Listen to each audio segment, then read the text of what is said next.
Cool. Stop this jam. All right. Here we go. About to get real professional on them. Hey, welcome to another episode of the Blackout Tips Podcast. I'm your host, Rod.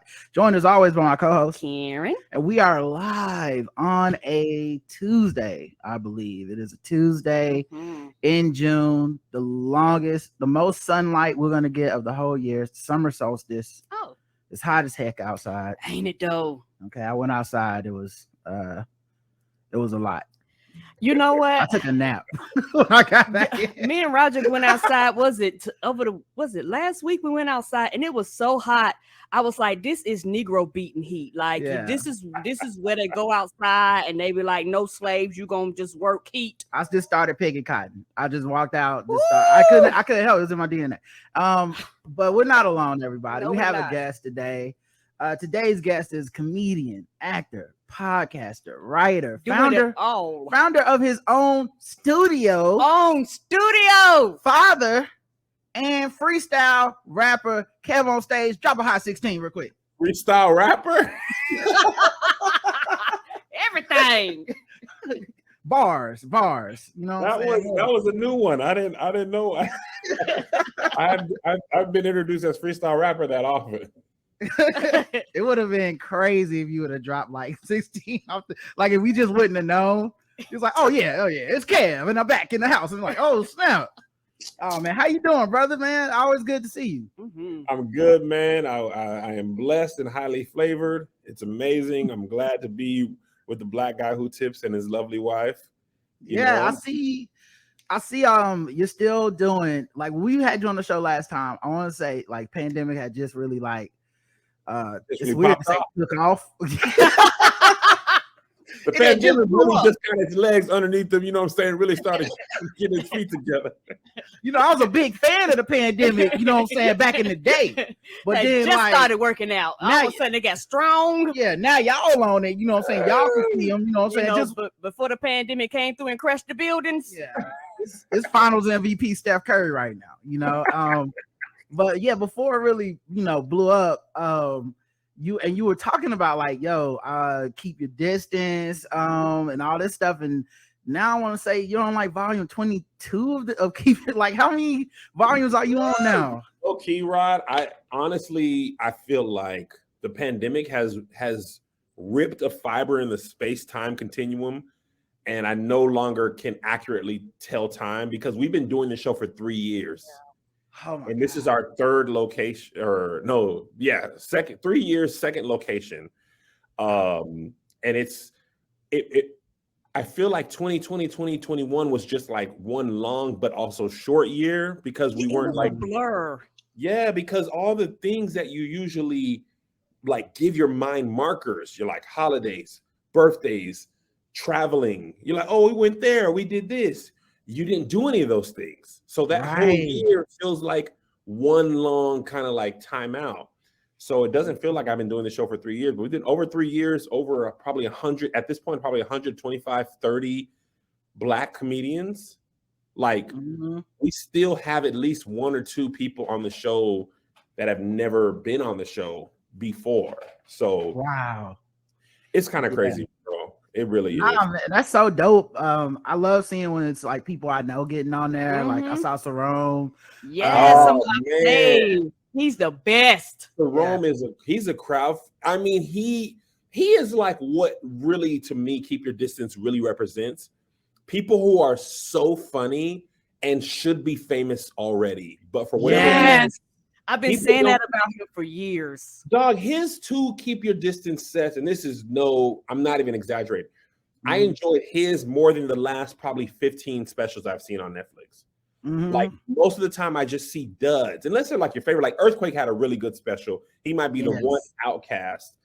But for the most part, I'm talking about like I laugh hard. Not this, that was a good point. That was provocative. Right. I mean, I am laughing. That was a great joke.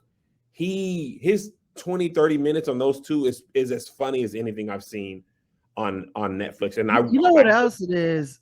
Like when you have comedians that are like trying to get on and coming up and coming and stuff, they they have different topics than the ones that like Netflix and stuff want to get everybody that's like established, right? Trying to find the household name. The household names, the only thing they have to talk about at this point is like people telling me not to talk about stuff. Like it's not, they don't have a lot left to conquer. You know what I'm saying? Like it's not a lot of like, you know, let me just tell you what it's like being a dad. It's a lot of like, y'all ain't gonna make me. I'll tell you what, y'all ain't gonna punk me. It's like, all right, man. Well, you the 15th comedian that's done that, right? Like, I want to hear some new people. You know what I mean? It's like that, bro. The hunger of somebody who ain't on yet, and also who's been working these jokes for a long. It's just different. It's like if you trying to get into the league versus you've been in the league and you're established. Like they just be hungry and ready to go, and they go in. They're as funny as ever because they ain't got that special yet. So they're working on special material still, that if they had a special, that stuff would go in there. And that's what I love the most about the show. That's why I very rarely book any like OGs, because they don't be like, they don't be bringing it like people who ain't never been to LA. People who ain't never been to LA, their sets, bruh, I'm coming with it. They're like Eminem with that Notebook on 8 Miles. Like, I'm gonna feel them when I get off this plane. Like they said, they always be ready. It's like you don't know the time nor the place when your name gonna be pulled, and they be ready at all times. Exactly. So that's dope to see, man. You also have your own streaming service going strong, man. Like getting more and more distribution. It is when people repeat stuff back to me that I be doing, I be like, man, this is crazy. That's like one of those two things is amazing. Both of them is like, dang, that is crazy. But I don't really be thinking about it like that. I be thinking about the stress of it more than the like, dang, that's tight. Yeah. It's like I gotta make sure it work right.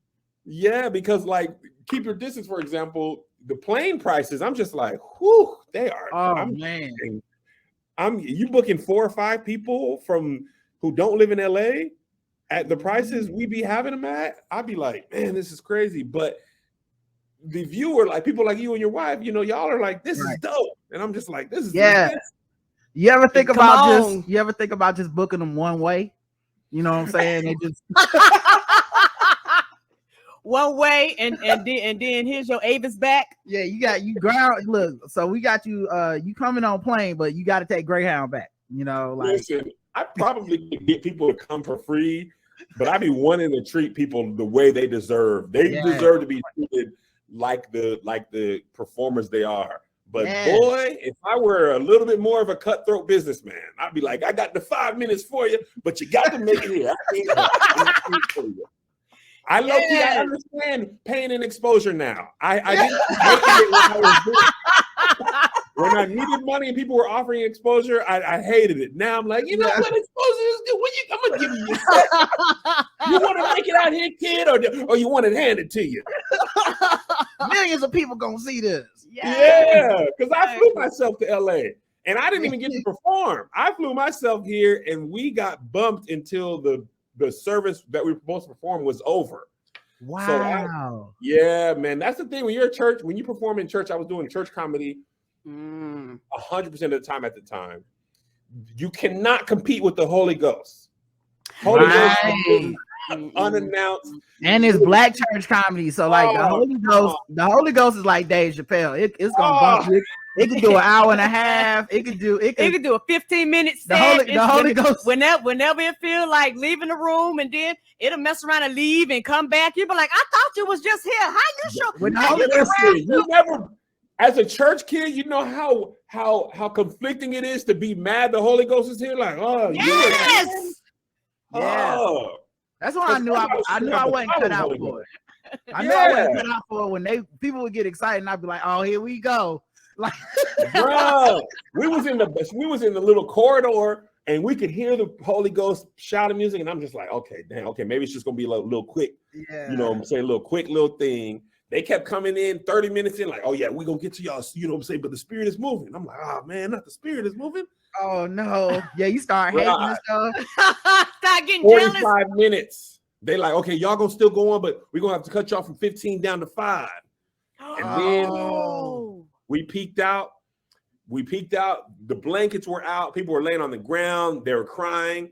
And then they was, you know, then we heard the person be like, hey man, the hours are far spent. And I was like, oh no. Yeah. And you can't be mad, you know what I'm saying? Like you can't visibly be like, oh, come on, man. Y'all saved 300 people, man. I can see 250, but y'all knew I had to go up. Y'all knew I had the Holy Ghost on stage smoking cigarettes and slapping his knee with the mic. Like, come on, man. I mean, come on. You don't put out the MLK flags, the Martin Luther King flags, the Obama fans. It's like, come on, y'all. Come on. It is some hate now. The Holy Ghost, somebody in the comments said the Holy Ghost ran the light. Yeah. Ignored it. Like whenever somebody be like testifying and you hear people encouraging you, you like, come on now. All right, that's another 3 minutes. Right, man. And we took time off from work. We did PTO, booked our own tickets, booked our own hotel, rent a car to stand in a room for an entire church service. Oh man! And watch our chance to, and we had been on Facebook. Oh, yo, we going to LA. It's about to be different when we get home. It's gonna be different. Talk to us. Did you? Do they pay for that? No. Like that was an exposure gig from the jump. That was exposure from the jump. Oh man, I guess you was exposed.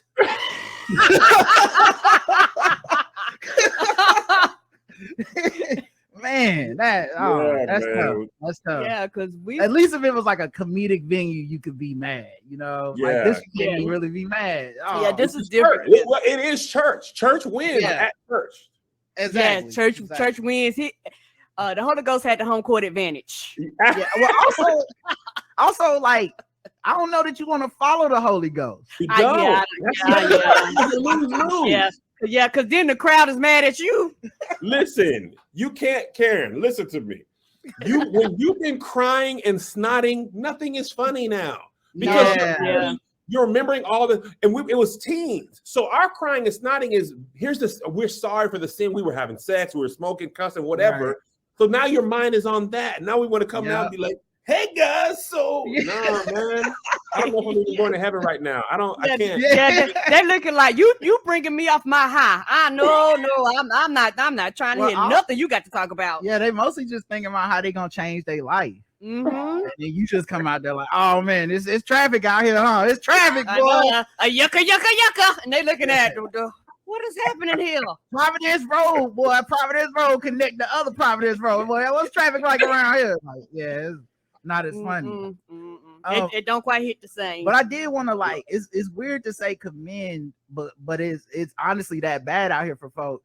I do want to commend you on like paying the people, flying them out, especially black people, like treating them right, because like we do get used to getting less. Yes. And you know, like getting hardballed and just being, they like, oh yeah, the gig is in Alaska, man.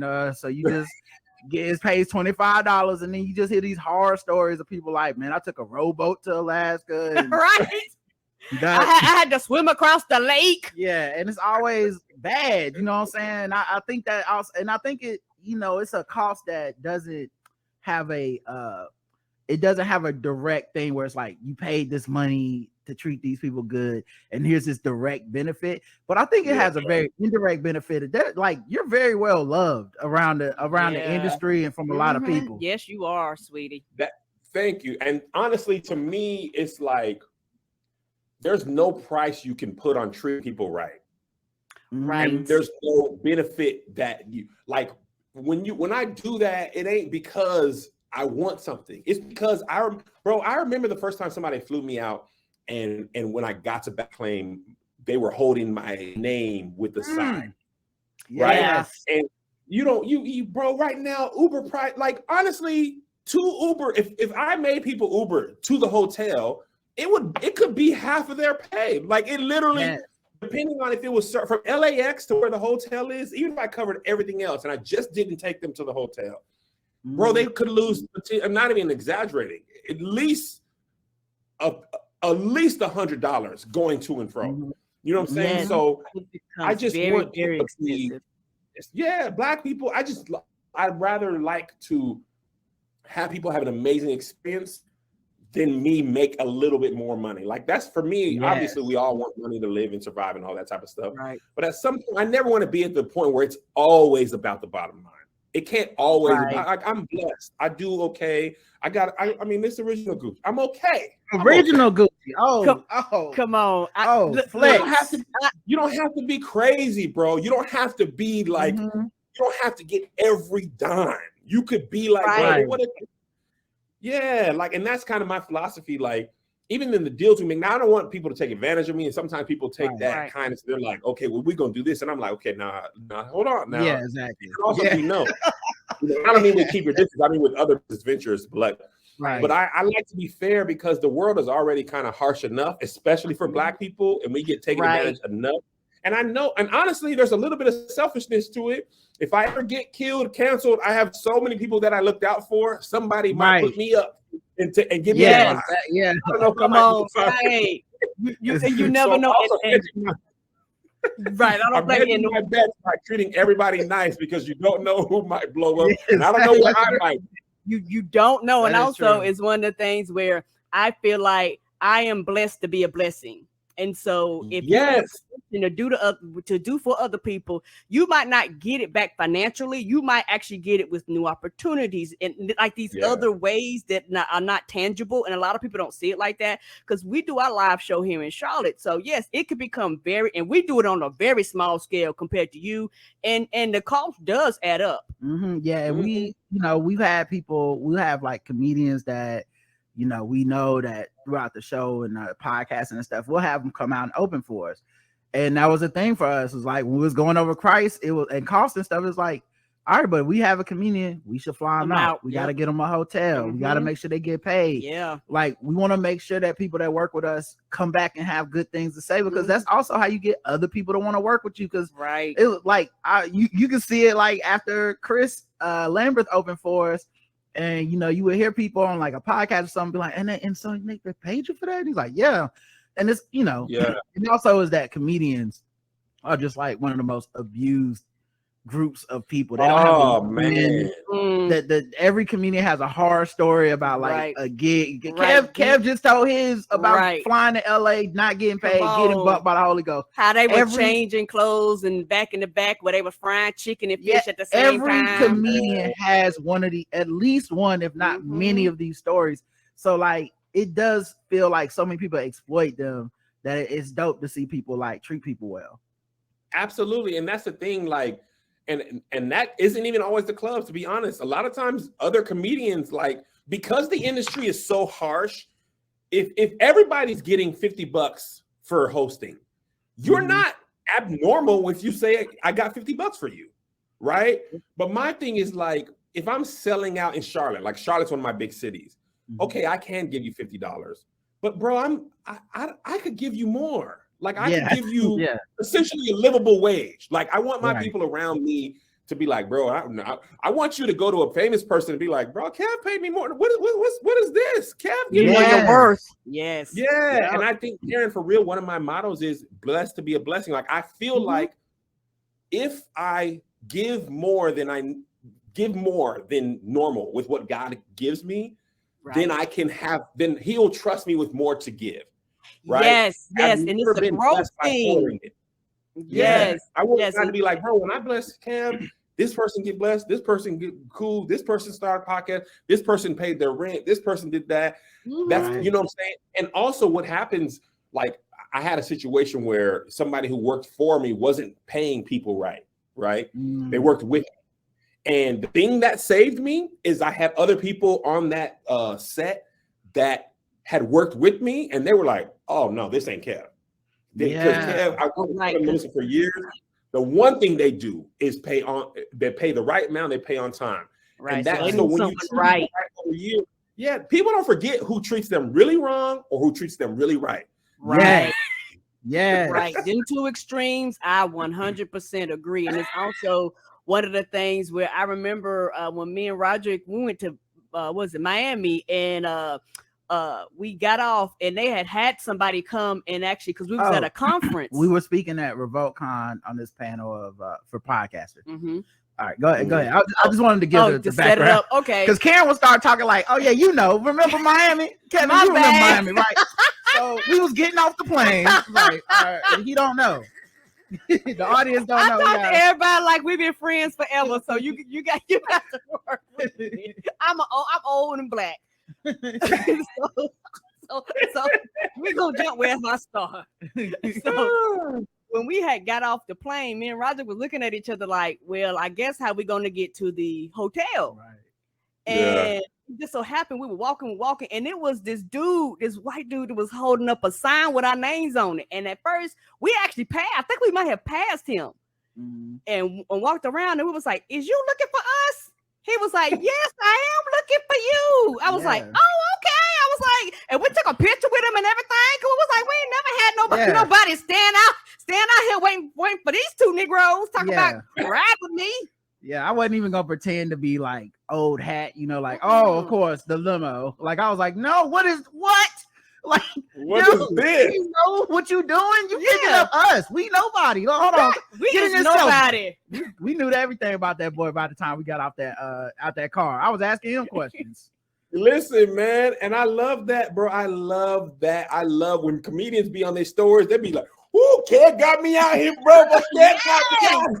On the feel good, make everybody else jealous. Bro, and I put them in nice hotels because I've done my time in the Super 8s and the McKeesons. I've done my years of. I'm talking about me and my brother and aunt. We had a show in New York that we put ourselves up. We had a Super 8 in Queens. They had a block party that night. They was up to 3 a.m. and I was just like, one day I'm gonna be able to stay in Manhattan. Yeah, I'm just gonna be able to stay nice in a hotel where you got to put the key on the door and we're gonna have a home. I told you the hotel motel is a big difference. I tell you, I don't want my doors on the outside. Okay, no. I want carpet.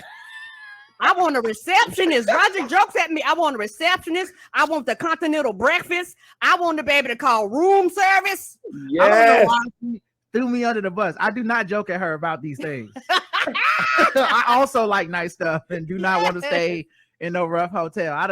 We've had some bad experiences in these rough hotels. Yes, with ants and we did our time. We did our time, guys. We did our time already. Like, as a lifestyle, I'm done with it. Like, even if it wasn't about just entertainment, I would just be done with it. Like, if Rod was going to Charleston, I'll never stay at a Motel 8 again. That's not happening. We went to when we first moved here. We were in between blessings, but we wanted to go to Napa. And we stayed at a Motel 6 outside of Napa, and it was $180 a night, and that was the cheapest room we could get. And I remember being like, maybe we shouldn't have come to Napa. If this is where come on. No wonder they drink so much wine. It makes you reevaluate your whole life, all your life choices, your life decisions. Listen, you ever been in a hotel? I ain't saying no one with no number in the name. You got a number in the name. I'm not staying there. You ever been in a hotel so shady you can't sleep? Oh man, you just feel like somebody walking by with bad intentions. Yes, me and Roger went somewhere. We had to leave within 5 minutes. Somebody beat on the door talking about is the woman in there? I was like, you know what? This is the wrong location, sir. Yeah, we're gonna have to go ahead and immediately. We started shutting down. Yeah. We gave it a smooth 10 minutes, long enough for him to walk away, and we immediately checked out. Yeah, I don't think I even unpacked. We didn't even have that much time. It was the scariest thing in my life. I said, I'll never again. That was the last time. I said, never again. Absolutely. From then on out, it was hallways. Yeah. Somebody got me like, sir, you don't, but sir, do you have a key? Somebody hunting you down. You belong here. How was your Juneteenth, Kev? Did you do anything? Man, we were just talking about this on my podcast. It was a confusing Juneteenth for me. Okay. I was saying this. Here was the problem. This is only the second year that Juneteenth has been a federal holiday. Okay. So it was the first time, Sunday was the first time a white person wished me a happy Juneteenth, and I wasn't prepared. I was going to the bathroom. I was like, hey, which way is the bathroom? She was like, right down here. Happy Juneteenth. And she fist bumped me and I was like, oh yeah. And then I was like, oh wait. You had to process it. Because I know it's Juneteenth and I'm aware I had known about it, since college, but Juneteenth was an underground rapper for a while. right? Yeah. Like, For decades. I was on. Now he got a pop song with Katy Perry. Now everybody know about Juneteenth. Juneteenth and the pandemic blowing up together. They doing a collab. Yeah, they both gonna be number one on the charts apparently. Bruh. So and she wasn't like, she was genuine. It had never happened in my life. I've never had a white person wish me happy Juneteenth. So I had to really like sit with my thoughts for a second, because I was like, oh, okay. Oh, wait, what am I mad? What do I wait? Hold on. She can't. You know what I'm saying? Like, it was like that. And then yesterday, because I celebrated Juneteenth on Juneteenth, and it didn't click again that federal holiday. It was observed on Monday. So I was sitting right here in this office catching up on emails because I took the whole weekend off. Emailed a white woman, and her email bounced back out of office in observance of Juneteenth. And I was like, wait, why are you observing? You know what's wild? I found this out yesterday. A couple things. One, I'm sure after that woman said that to you, you got an alert on your phone that said your credit score jumped up like 10, 15 points. but two, did you know June 20th is like World Productivity Day? I did not know. Don't it sound like get your black ass back to work? Like, I saw that yesterday when I was looking for articles for the show. I bet the slave owners did that. They was like, you think you're gonna get Juneteenth? We're gonna like, put Productivity Day on there. What are the odds that the day it was black people like, yay, we celebrating, no more free labor for y'all, and then the next day is like, we need to start a holiday about getting people to work better.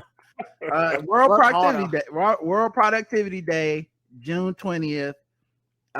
Recognize the importance of being productive.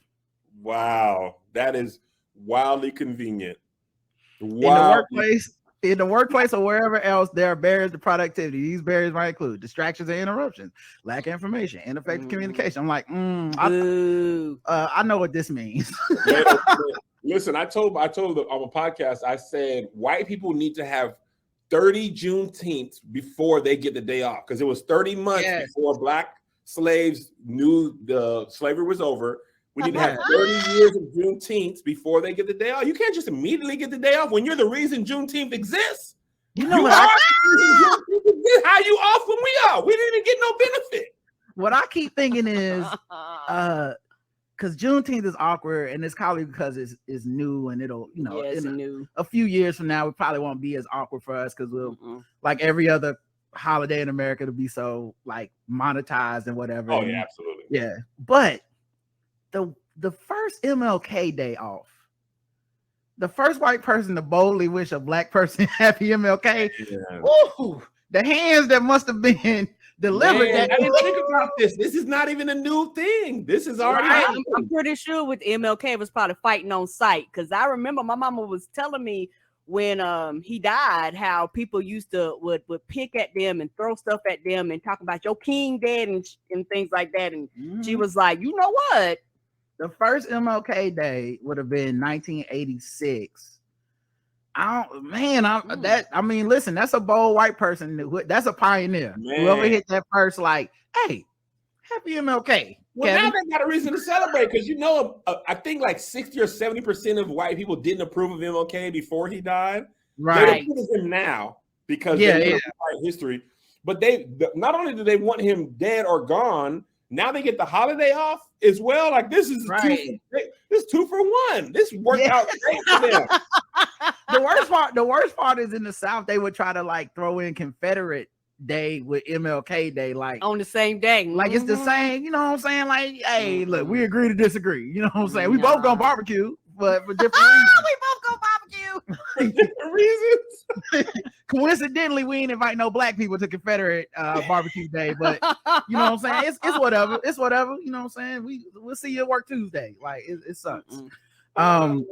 Yeah, that's wild, man. But I do think it's just gonna take a while. We had a white person wish us happy Juneteenth, and a cool white dude, but it did sink for a second. Like, oh yeah, this is a thing. And how should I respond? Because that the commercialization is is not unique to that's if it's a federal holiday. Capitalism is gonna. When I finally see a Juneteenth Old Navy sale, I'm gonna be like, now it's real. I'm looking for the mattress sales. I told Roger I want the car deals. Yeah, I want to get one free on all red and green shirts. All it's gonna happen, and there's nothing. 3/5 off. 3/5 off. T-shirts is 3/5 off down at the Old Navy. Come on out here and get it. Buy one get one free at last on cardigans. The Juneteenth thing that hurt me was the Walmart "It's the Freedom for Me" plates. I was like, oh man. Honestly, I didn't do it, but I wanted to go on Canva, create a design that said "It's the Freedom for Me," and then buy it off a t-shirt website and wear it. But the blacks were so mad. I was like, I don't want the problems. So angry. I don't want the problems that's gonna come with this shirt. But next year, I'm out here. Okay, it's gonna be y'all have a year to cool off. I might be rocking "It's the Freedom for Me," man, because I laughed so hard. We wanted to buy the ice cream, but they took it off the shelf. I feel so bad. The one thing I wanted was the ice cream. Right. And people talking about, well, just get Creamalicious. Creamalicious sold out. Ain't no Creamalicious. Everywhere. You couldn't get it if you wanted to. I didn't think about that. That's the thing about Walmart is if it's in Walmart, it's gonna be a 2-minute drive from my house. The least we could have got was or carry the black lady's ice cream in the Walmart, but we don't. Now we have none. We don't have it in Walmart, and we can't buy hers. So now we just ain't got no ice cream. Yeah, you can't get it online or nothing. It's just sold out. This stuff is backfiring, guys. Yeah. I'm like, man, if this would have happened slower, I would have loved a bit because they jumped on it as soon as they heard the idea. But man, if they would have got mad 2 days after it was in stores, and I could have stocked up on, because I know I would have looked like a coon in the Walmart with a damn bucket full of Juneteenth stuff. Yes! But the resale value. The resale value would have been off the charts. I just need a deep freezer and the underground market for the resale Juneteenth. You would have had that ice cream on StockX, and I would have bought it. Listen, and I know because I wanted some. Yes, you know what I'm saying. I know because I was googling well, what if I go to Etsy? I was trying to find some, so it was nowhere. I know people wanted some, man. I did. We missed out. Well, they're mad because it was great value. I don't know, but I still wanted it. But it happens. It happens. Let me talk about this too. I have to say, every time you come on the show, your people show out in the chat, and I mean they show up. There's so many of them. Last time you came on, we got a bill. They hit Crowdcast they was we didn't know you was gonna have this many people. We gotta charge you more for having all these people here. You roll deep, man. What is it like having such a loyal and fun, dedicated fan base? Because that's the other thing, when they come in, it's not like they come in and then you gotta look in the chat hey, everybody calm down. They come in, they have fun. We is here. Yeah. Hello. What's it like? I'm gonna tell you, Rod, of all the millions I have across social media on all the different platforms, if I only could have one platform, and this includes the KevOnStage Studios app, I would keep my Patreon, because my Patreon audience, they get me the most, they support the most, they putting on it. They come they buy shows, they buy tickets. This is funny, and I have to tell a story. We did Roland Martin. I got Roland Martin. They let me come in live like y'all did now. Roland Martin's audience is a little bit older, and they weren't used to this amount of people. Stage crew people came in, put in the clapper emoji. Yeah. When I tell you Roland Martin's audience was not here for, what is y'all doing? Y'all is interrupting our program. Y'all over here commenting too fast. We is not here for no KevOnStage. We is here to hear Roland Martin. We can't see nothing. Nobody. You had grandma fighting purse mad. It was so livid. The chat is moving too fast. What did Mr. Martin say? This is a respectable place. First of all, y'all didn't put your shoes off. It's a respectable place, and so we had all these cheering. I saw yesterday. That's what they were saying. Yesterday when I was like, we got KevOnStage coming tomorrow. It's a big day. I saw our people in the chat like, now don't forget, okay, the chat gonna be moving fast tomorrow, so everybody be ready. Like they were prepared. They remember. Sebastian said the chat was so fast they were rubbing their knees. They can feel it. They can feel it in their bad ankle like a rainstorm.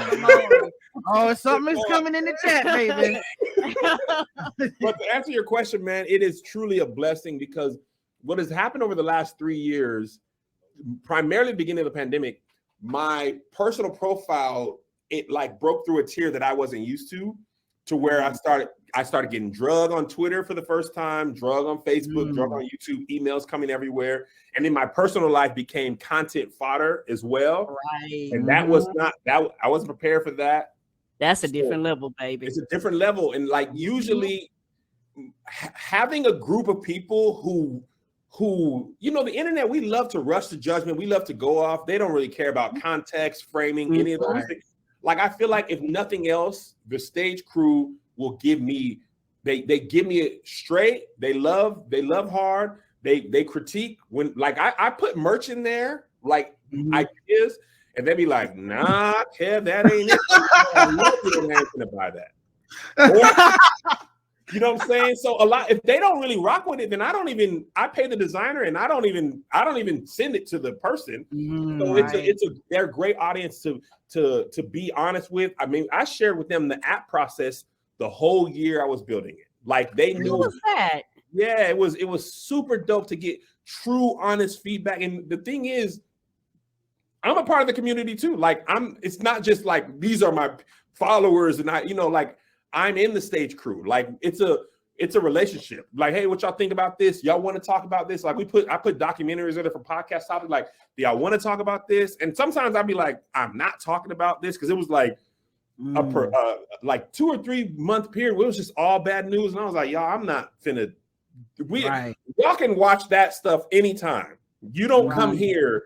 I mean, I could cover it. I just don't want to spend my hour and a half like that. Like. Because when I leave here, I'm gonna have to think about that. So we want to, just like at a comedy show, you want to put that stuff aside for this amount of time because you know it's gonna be there. But it's the best. It's the best thing. It allows me to operate outside of Hollywood. Right. And if I lost everything else and just had my Patreon, I'd be straight. Like, and I'm not even exaggerating. I would be straight. And I know, like, most people blow up, and then you come down to some level. Right. But if you keep the stage crew will keep me humble, but also be like, nah, Kev, talk your talk, Kev. Nah, they're happy. Like in my Patreon, I share stuff on Patreon that never makes it public. Like some stuff I'll be sharing with them before it's public. Some stuff's never gonna be public. You know what I'm saying? Right. So it's great, man. It's the best. It's the best part. And I feel like an audience is a reflection of the people or the person that's creating the content. Yep. So like. It's like the highest honor you can have is to have dope people that are fans of you. You know what I mean? Because we've all been in those situations where you're like among somebody's fan base and you're like, ooh, man, y'all kind of mean up in here. I don't know if this is my spot. And but when you in a like group of people where it's like welcoming, it's inviting, it's real, it's authentic. They ain't embarrassing you. Where you got to be like have mercy. Listen, when we were on the road 2021, one compliment we got a couple of times from club owners or general managers, they were like, your audience is so nice and pleasant. Like, especially when the show wasn't going right. Like sometimes they had been a couple of times where they had like a lot of waiters call out, so the food was coming out late. And afterwards, the manager would either tell me or Greg, my tour manager, he was like, man, your audience was like, oh, don't worry about it, man. We good. Don't, take your time. He was like, he said the same thing you said. I'm not going to mention the comedian's name, but he was like, it was a big name comedian. He was like, when he comes, all the angry people from the town come, and it's like a dark cloud of anger at a comedy show. Like they just want to come be mad. He's like, when your audience comes, they eat, You know what I'm saying? We gonna eat. I do. We eat too. We ate this one place out of chicken wings. Out of chicken wings. It was very stereotypical, but also we were there like, for hours, and they in the first hour and a half, they was like, we sorry, no more chicken wings. Y'all gonna have to get something else. It was very we sorry, Negroes. It was very stereotypical, but also like I wish they had bought more chicken wings. Yes, like, I mean we could have told them. We could have told them. I know it would have sounded. I know it would have sounded racist for them to ask us like, should we buy more chicken wings? But I would have been like, listen, yeah, whatever it is, double your chicken wings. Don't tweet this. Don't say this out loud. Nobody believe you're gonna need to double them chicken wings. Okay? You might need to triple them chicken wings because trust, they're gonna be ordering these chickens by the 24 packs of wings. Yeah, it's not racist. My people eat. They might not drink, but we don't necessarily drink crazy, like to the point of drunkenness. Right. But that food gonna be eating them plates, nachos, chicken, cake, because that's me. That's also a reflection of me. I love because we love chicken too, right? Listen, I love chicken too. Ask me, should you order more chicken? Yes, it's like ask me up front. Like when we go, we be like, yes. Bring some to the green room too. Just letting y'all know. Just gonna let y'all before you fill out. I want my dozen. You think y'all might run out? Go ahead and slide about 12-24 into the green room. Put that in my rider real quick. Yeah, throw a piece of cornbread in there too while you at it. I'm gonna need chicken wings, green M&Ms. Like, let's get this thing going, man. But yeah, you have such dope fans, and they're very charitable and stuff. As far as they are, like we have like crossover fans and stuff, and like they support so many people, and so like it's not just like it's Kev over here. F everybody else is still they be like, oh man, this is going live on Friday. I'm gonna be at this, then I'm gonna hop on. Yeah, because I don't be on that, bro. I don't be on that. Like, I took Tony and Tahir on tour with me the first 2 years. They're both headlining their own tour. The goal isn't and never was, don't stay with me forever. The goal is you go on tour, take 2 more comedians with you, and then you take 2. Now 9 of us are working, right? Because this year I didn't tour. My goal isn't ever to be, and listen, Russell Simmons, he did all that stuff. You know what I'm saying? But one thing he said a lot was, great givers are great getters.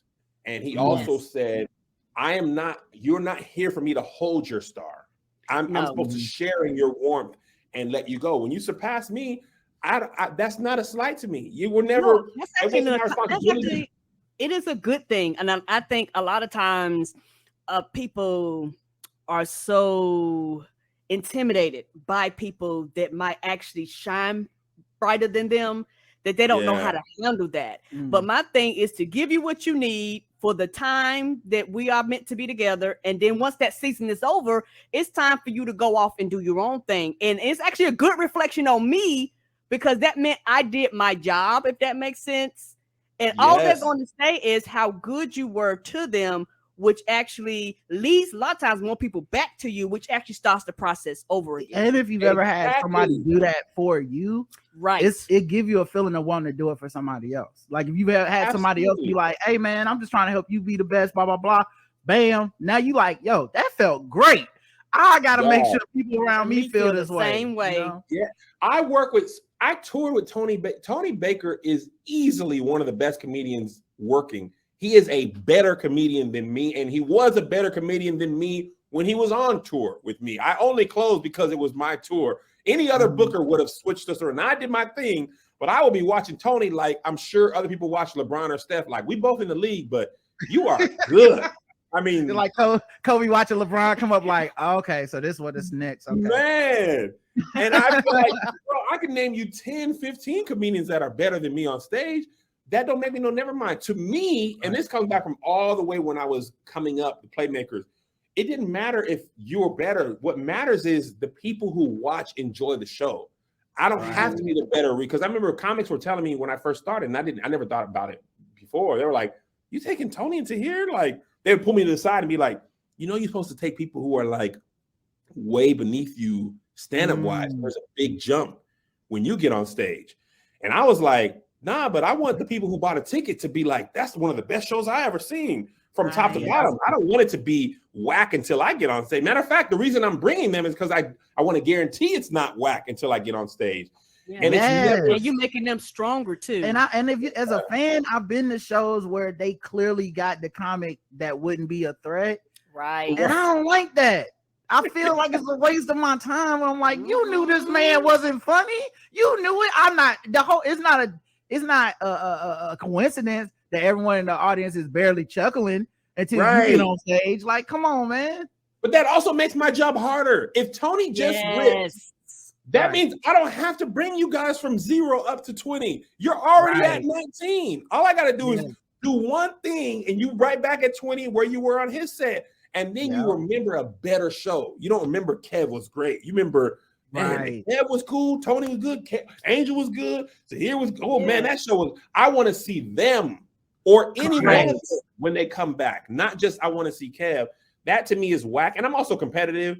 I want to be pushed by another comedian. I want Tony to get a standing ovation before me, and I see if I can get a standing ovation. And I didn't always get it after him, but I went hard to try and get it. You know what I'm saying? And Tony's one of those comedians. And here's what they don't know. Like some comedians like dim their light because comedians really be like, bro, don't outshine me. And I'll be like, bro, you're Tony auditioning for his own tour in front of that club. He want to go. He can't be a less version of himself. So they're like, that's super whack. Yeah. We also have questions in the chat from people. We do. I've been noticing that y'all been asking questions in here. Kev, what did you eat today, and why is it Starbucks and Chick-fil-A? Hilarious. That's very funny. So the only reason I didn't go to either one of those today is because we were doing a mukbang for one of our pieces of content. But I'm absolutely going to Chick-fil-A to get a peach milkshake as soon as I leave here. And if the peach milkshake wasn't in season, I'd be going to Starbucks to get a strawberry acai. I was just thinking about this, Rob and Karen. I don't think I'm ever gonna be in great shape. I'm gonna be probably around this plus or minus 10 or 15, but I cannot be committed when God has made things taste so good. It's so weird. Is bigger. I think I'm naturally big. Like, when I see somebody in great shape, I just be thinking like, so you don't know that food is delicious? Like, how you don't know? You know, like you could just control that? Wow, good for you though. Like I deny myself in so many ways. I deny myself rest. I deny myself relaxation. I work like crazy. I deny myself I'm not gonna deny good food and drink in addition. I just like like maybe good food just tastes different to me or something. I don't know. You know what I'm saying? Like maybe everybody taste buds is different. I'll be like, so you really just good with like some broccoli today? Your whole day do it. You was able to do that. Juicing, You amazing. I'm literally going to Chick-fil-A as soon as we finish here. I'm going there on my way home, and I will probably finish it before I get home because I don't want any questions about where I was. I always finish Chick-fil-A. Sometimes I pull in their parking lot, eat it there, destroy the evidence there, and then throw it in the trash on the way home. Pop the peppermint so they can't smell the chicken. It's like the Godfather. That dude shot somebody. Getting the crumbs. It's like in the Godfather. The dude shot somebody with like a gun and some flowers, and they said just leave the gun there. Like they just shoot him, leave the evidence right there. Just keep walking. They won't even be paying attention to you. They're gonna be looking at the dude that got shot. And you gonna get away. Kev, how did you learn to just accept the blessings that have come your way and not wait for the other shoe to drop, expecting disappointment? That's Nana who says that. A big turning point for me, because this was very hard. A big turning point for me was this book called The Big Leap by Gay Hendricks. He basically that book.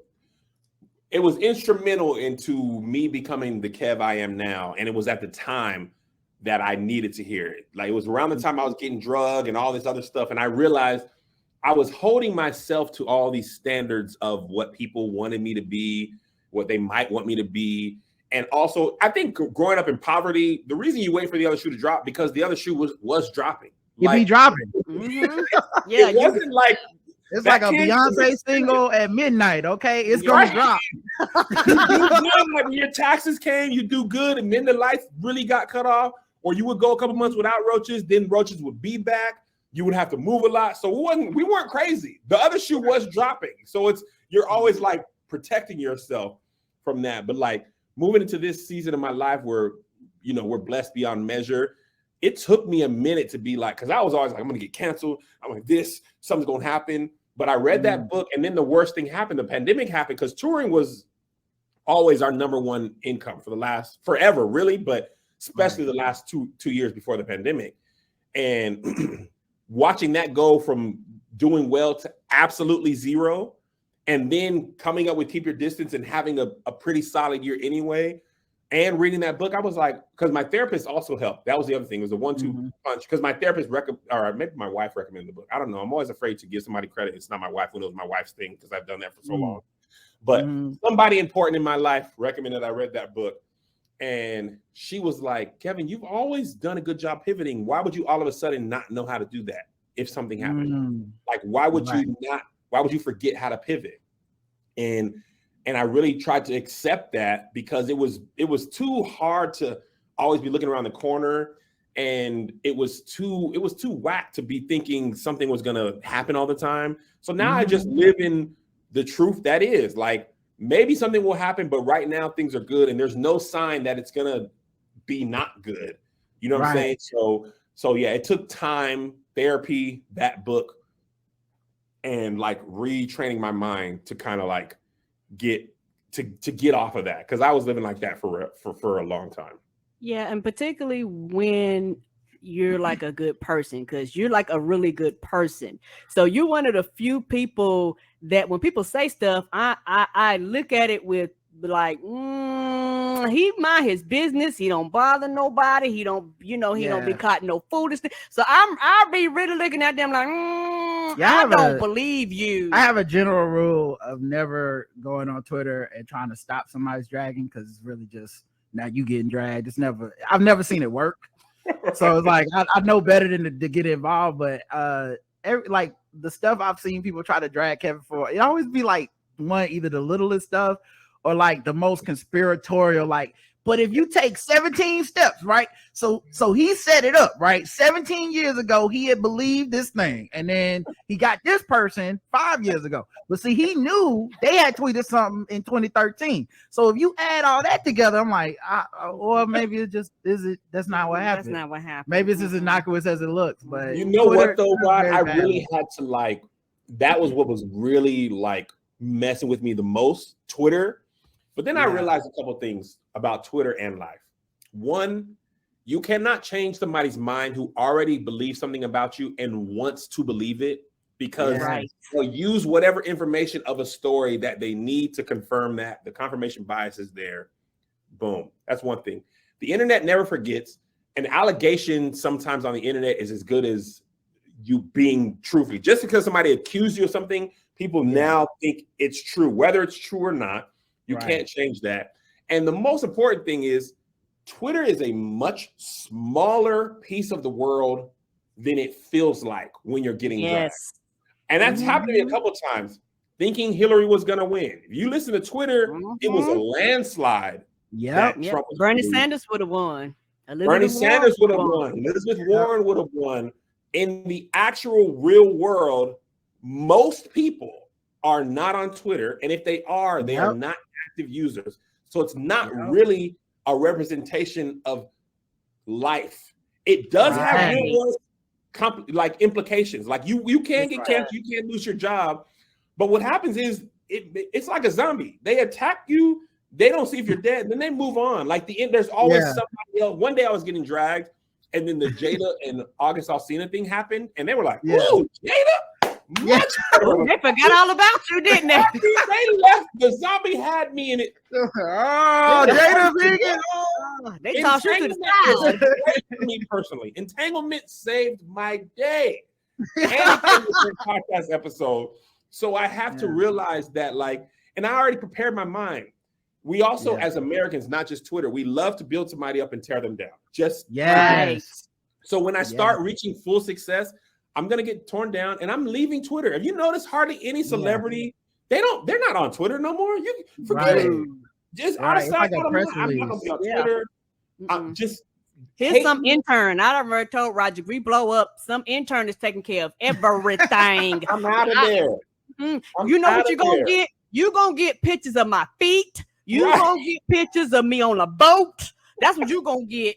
Well, it's interesting because like social media companies have even admitted to doing like experiments to see how much they can affect your brain, how much they can make, like what drives engagement. You know, Facebook is notorious for that. Like, like literally having meetings with like an ethics board and safety people being like, hey, we shouldn't do this. And then the people at the top being like, I hear what you're saying. But that got the most clicks. It got the most clicks. Yes. The biggest Facebook group is the Stop the Steal group. So how can we have the Stop the Steal group and still ensure that America doesn't have a civil war? It's like you can't do both. That's an interesting way to say that. And I hear you. I'll tell Acknowledged. You what. Here's the thing. You're fired. All right. Now we're gonna go ahead and start 2 more Stop the Steal groups. Like so we know that it's doing that, and yet people seem to like operate on when they log on, they think it's not them. Right. So like they don't in the machine. Like, oh no, I'm not one of the people that want to destroy everybody. It's like, well, you spent all day telling me that that Jay-Z was such and such and such and such, and he need to go. You kind of are one of them people, you know. You spent all day. Yes. Drake said the most enlightening thing to me this week. He was getting interviewed and he talked about his album, and he used this word twice that I think was so smart. He was like, he surrenders his album to the world when he puts it out. And then he said every album, everything on Twitter basically has this arc of like, it's jokes, content, like everyone's trying to like slam it when it first comes out. There's memes of it being thrown in the trash, is all the stuff. Then he's like, then 2 to 3 weeks later, people realize they need music. So then you find out what they really think, because 2 to 3 weeks later, it's like, oh, you still on the chart? Okay, well, they must like the album, but you got to go through this hazing. And when he said it, it made me think like, wait, that is every artist I know. Every artist has that slope of like, we're going to try to clown. And then when the album comes out, we're going to try to clown. And then it's, all right. You know what? I do like the album. It's been 3 weeks. I guess the Kendrick is okay. I guess when Beyonce came out with her album, I remember the first thing was people writing all this. You know, she's a capitalist. You know what I'm saying? Oh, she's about Black is King. Yes. Yeah. Like it was all this negativity, and then like 2 weeks later, it was like, yo, man, so this thing is real. Have y'all seen this on Disney Plus? It's amazing. Man, you know what's crazy about that too? I thought about that because she had used so many Black people in that album, like reached out to up. And I know she was in her mind like, I can't please you niggas. You niggas are insufferable. It's never good enough. And now I just prepare my mind. Even like the show that I'm working on, I just prepare my mind. Surrender is great. That once I give it out to you, it's up to you to like it. And I think also with certain type of people, I know for me it was a big thing for me to have to like kind of get over was this idea of being a good boy. You know what I mean? Like I kind of like ever since I was a kid, I'm the oldest child, you know, you want your mom and your dad to be like, yeah, you did a good job. But seeking that validation from strangers on the internet is such a weird thing, because if they don't have any investment in you, there's no incentive for them to even admit that you did the right thing. Right. And that brings you back to the stage crew. That's why they matter. And they can still not like something. But at least you are the intended audience of this piece of work. Yes. So there's an investment. There's an investment. Yeah. I think because you're invested, you'll give it a fair shake. Like, you know, if you don't care anyway, then it's easy to pan something you didn't care about. Right. But if you really care about the creator, I feel like if it's bad, you probably are like, well, he had a lot going on. He had the dog, maybe he was, you know what I'm saying? Like at least give you a chance. It's honestly the attempt, right? It's like, listen, I'm doing 5 podcasts a week. They not all gonna be gold. I'm trying.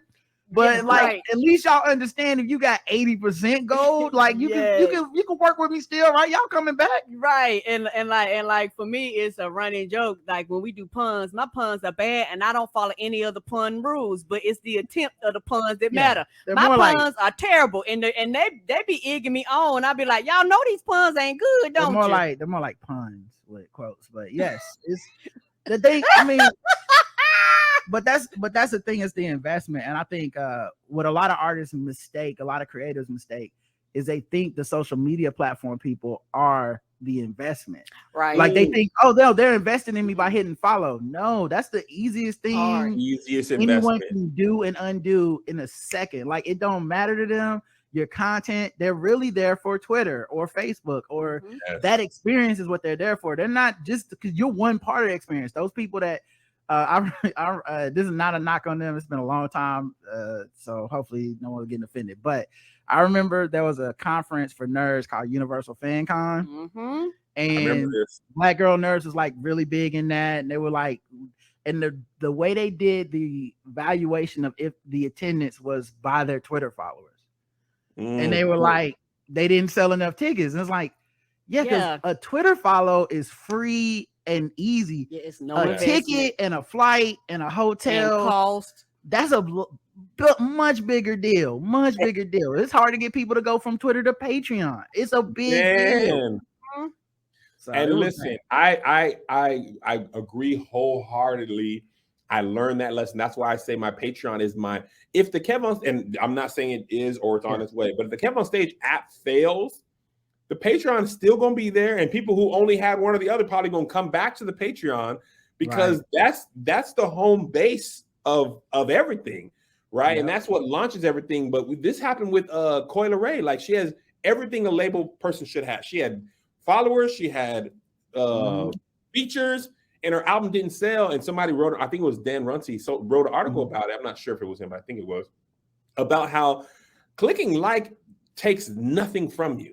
Right. Like, it takes literally there's no investment in that at all. Yeah. It's a terrible barometer for if they will buy. The only thing that tells you somebody will buy things is if they bought things in the past. Yep. It is what it is. And then when you invest in that as far as your value as the creator, it really can mess you up, because it is like a place where, I mean, we cover this all the time on the show.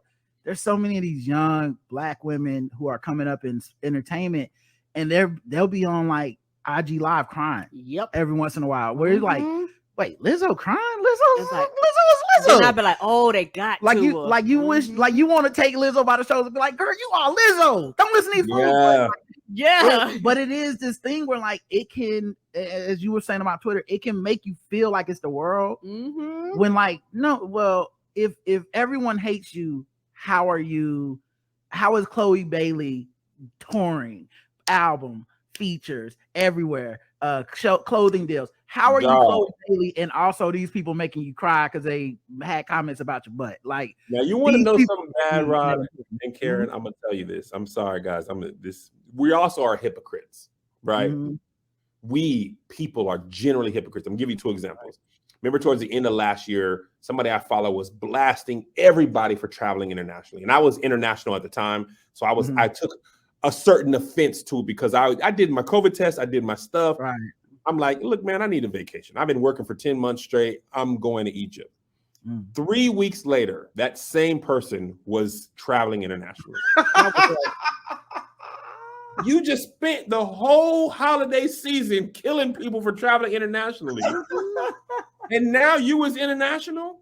Yep, because they're an exception to the rules. Yeah, that rules for y'all. And the other thing is, I sat up here and I sit up here and I get on the Kardashians for this and that and this and that. And I blast them and this hair. When I tell you I've seen every episode of their new show on Hulu,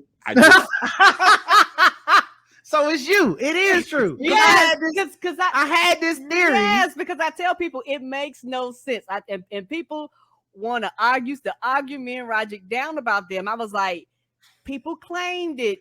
They are the worst thing ever, but they know every episode, every show's like y'all are watching the thing that you claim that you hate the most. They gotta be, because and I never watched them before, but my wife, you know, you need escapism entertainment. Her sister loves reality TV. She was like, this version, they're not as unlikable as they usually are. They let go of the drama version, and they're focusing on the business aspect and how they respond to social media. Now I was like, man, I ain't watching no Kardashians. Yeah. As things happen with my wife and a lot of reality shows, I come downstairs to get my ice cream. I'm just checking out what she's watching, and next thing I know, you know, you sitting. Yes. Well, it's a couple things there. One, reality TV is great for people because it gives us a place to judge people, because we denied ourselves judgment in so many other ways. Like we all like to be like, I'm above judging. Okay, listen, I'm a prison abolitionist. I practice forgiveness, and then you be watching reality TV like, look at this dumbass. Look, you deserve to be cheated on. That's how stupid you are. Go to jail. Like, but you a prison abolitionist. Yeah, you got to get that Roman whatever out, like whatever they had in the Coliseum.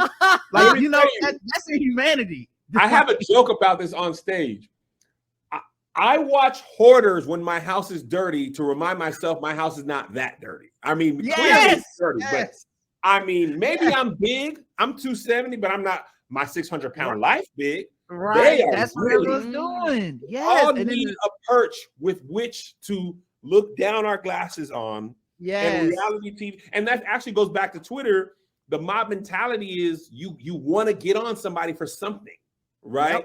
Lizzo just got, I was supposed to talk about the podcast today. Lizzo, they got on her for an ableist slur in her most recent song, and she removed it. The word was spaz. Right. And they went after her, and I mean, just some people were kind of like calm, but most people that I saw in the article were going after her because in their community, they all knew this.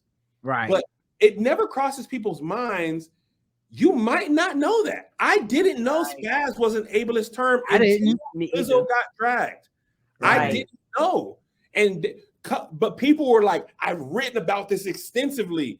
Do you think Lizzo has read your writings? Yeah. Why do you think she would know? My favorite thing back in the day, before social media took off, was the open letter online to a celebrity. It was like open letter to Beyonce. She's never gonna say that. Beyonce don't read your medium.com. What's wrong with you? She don't even know you exist. That you know how narcissistic you have to. That's like if we did the podcast expecting Lizzo to respond. Like, no, we just talked about it, but I expect her to be living her life being great somewhere. The second thing I want to say too is like the people that hate stuff be the ones that keep up with it the most, which is that's the most ironic part, because I remember when we would talk about the Kardashians, neither of us watched the show, so we only see when something goes viral and stuff. And then normally we only talk about the silly stuff, right? So like I remember one time, she took the baby Northwest to Kanye West's fashion show, right? And like as babies are wont to do, the baby started crying. She got up, took the baby to the back or whatever. People was like, "This is abuse. How dare she?" Take this baby, you know it's gonna be loud and all this stuff. And it was like, y'all, babies cry. All babies cry. Like, you ain't never been to a restaurant, you ain't never been on a plane, a movie theater. This is the general agreement we have in society. Babies gonna cry, and we all have to be adults about it. Like they make the I'm sorry face. So I'm sorry, my baby's being a baby, and you make the it's all right, it's a baby, and then they go do whatever you do to make baby stop crying. These people, it was like a whole week of people writing in our show like, y'all can't see this. I'm like, and then they would be like, this is when I realized they were fans. They would be like, because in like episode 3, season 4, she had a friend babysitting, and I'm like, oh, you a fan? Yes, you a fan. You a hate watching fan? Okay, that's different. That's the other thing about Twitter that I hesitate to say this, but I'm gonna say it.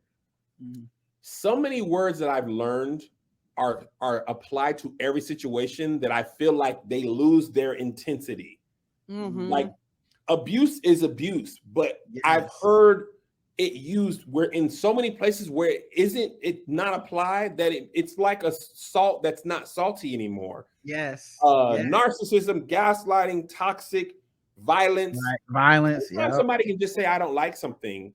It doesn't mean violence. What happened to that? What happened to just being like, I don't like it? Yeah. I don't know if it's people of a certain age. And like I said, sometimes I feel like I'm the old black woman screaming at the clouds because I'm like, y'all niggas just say you don't like the shit so we can skip this back and forth and arguing online. Why you don't like it? Just admit you don't like it. It like Beyonce's new song. And listen, all I said was I didn't grow up listening to house music, so it doesn't really appeal to me.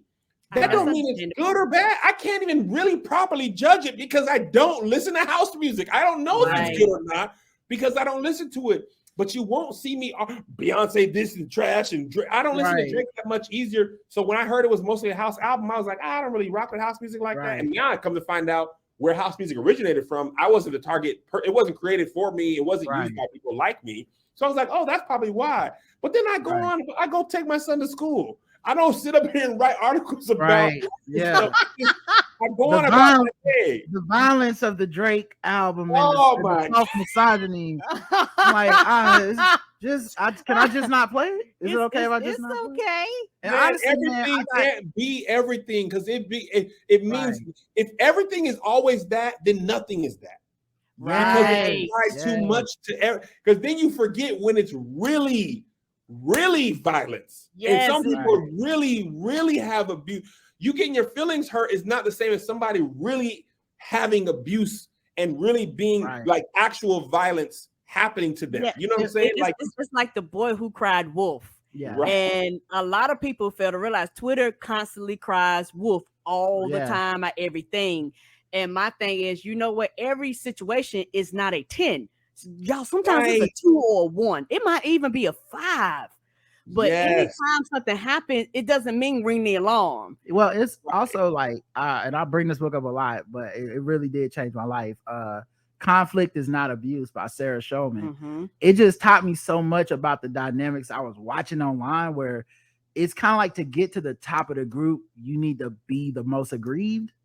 You know, and so then like you don't feel like people will listen to you unless you're like, I tried to listen to the podcast, but the violence leaped out at me and attacked me and it's like, well, then everyone gives you the mic, right? Everyone has to like, because you're the most traumatized, and the value system is the person that's the most traumatized has to be the person that is most listened to.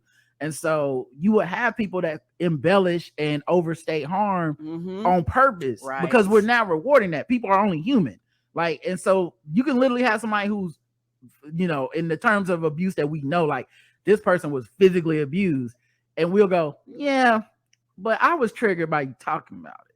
So like, I feel like I should be the one to tell you what to do. So it's like, you have to watch that. And once I saw that, it just changed the way I looked at stuff. We got also the other thing I was gonna say too. My favorite pastime now is listening to people who did get dragged or get canceled. Listen to them be on the other side. The other side is because people be having clarity. Perspectives have changed. Because before you get dragged, you think everything is fair out here. You like, oh, I can say, I don't know why they keep coming after him. It's because he ain't a good person, and I am. You be carrying the torch all the time, setting all the houses on fire. Your house is not on fire. You be like, where's the water? Call the fire department. And then you post like a picture of your son at graduation. And now you getting dragged. You be like, this ain't fair. No, I didn't even do nothing. Know what? And maybe it's just me. I had a good time. I was like, oh, that baby looked like he don't want to be there. Listen, as far as it went to me. After I got dragged, the world was crystal clear. I see skies are blue, clouds are white. I mean, it was they was coming for me on platforms where the thing didn't even happen. I was like, yeah, you know it's big when it start jumping platforms. Yeah, hold on a second. I thought maybe I just won't go on Twitter. Surely that's where. Oh no! You found my email as well. On Instagram. A couple weeks ago, they did everything but come to my house.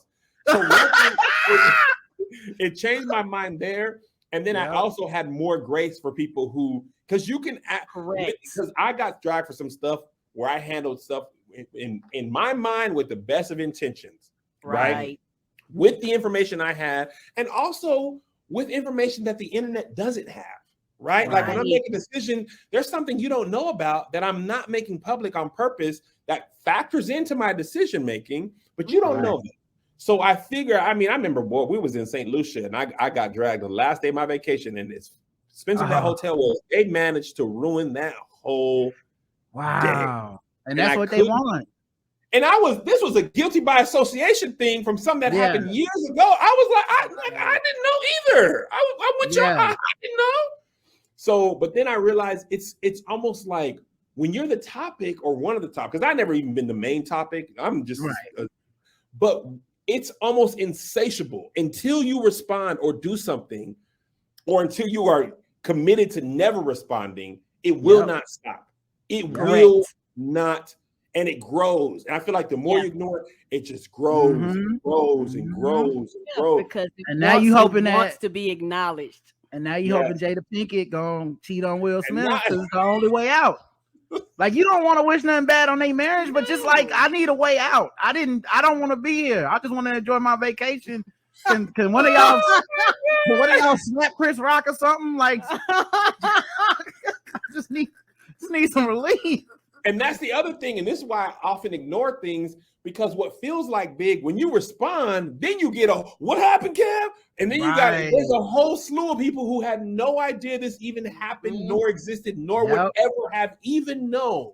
Right. And your apology video or your acknowledgement now brings a whole new group of people. It's the Streisand effect. Another thing you brought up on your podcast, here's the thing. I want to say last week, and I know because we can relate.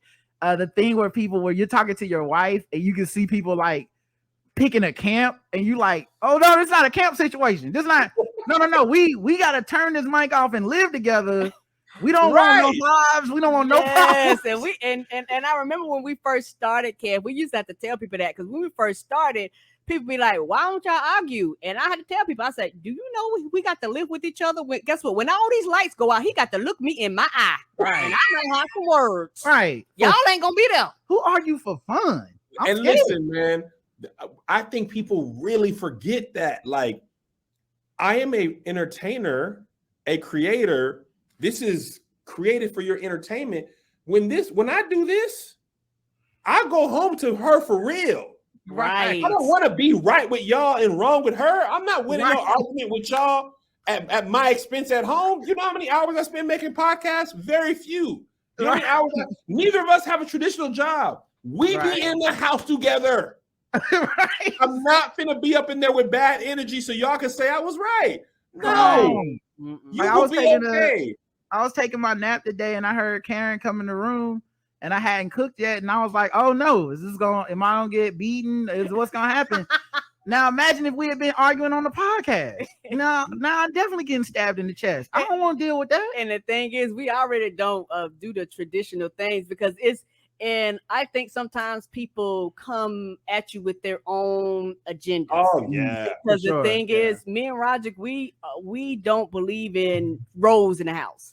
You know, because Roderick actually, when I worked outside of the house, Roger did a lot of the cooking, a lot of the cleaning, a lot of washing clothes and things like that. And that's what people say. I was like, no, babe. I was like, guess what? When he make money, we make money. I make money, we make money. Right. You know, it's one of them things. You know, it all goes in the same pot, right? Yeah, and people cannot fathom that if it doesn't make sense to them, it cannot make sense for you. Right. Like, in your household, y'all dynamic works. And guess what? That's the only household it has to work like that in. Bingo. I remember when I was young and married, this wasn't even social media. I remember I was terrible about bills. I would forget. I would input the wrong account numbers. Me and Melissa got married. Somehow when we got together, it was more bills than I could account for. I was good with my bills, but her bills plus the house bills, it was too many bills. And I remember I was telling one of the deacons at the church, I was like, and Melissa took over the bills a couple months ago, and it has been great ever since. Right. He was like, you ain't no real man. A real man doesn't pay the bill. I said, a real man, my real man is the one whose bills are paid on time. Whether that's the impact to me is that they're on time and the lights are on. She is better at, and it didn't matter to me. I really just need to apply that to social media, and I've learned to do that. But it's like, people see the world through their eyes. And also the other thing is everybody knows what they would do in your situation, which is a situation they have never been in and likely never will be. People think you should see things differently just because you have. I have a lot of followers because I make people laugh. That doesn't make me smart. That doesn't make me like well versed in all things on the internet. I've just made a lot of silly videos.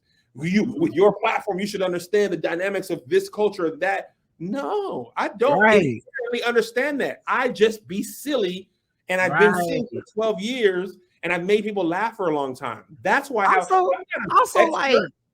Also, I hate that don't work the other way, right? Because I'm funny, right? I know I'm funny. I'm funnier than a lot of people.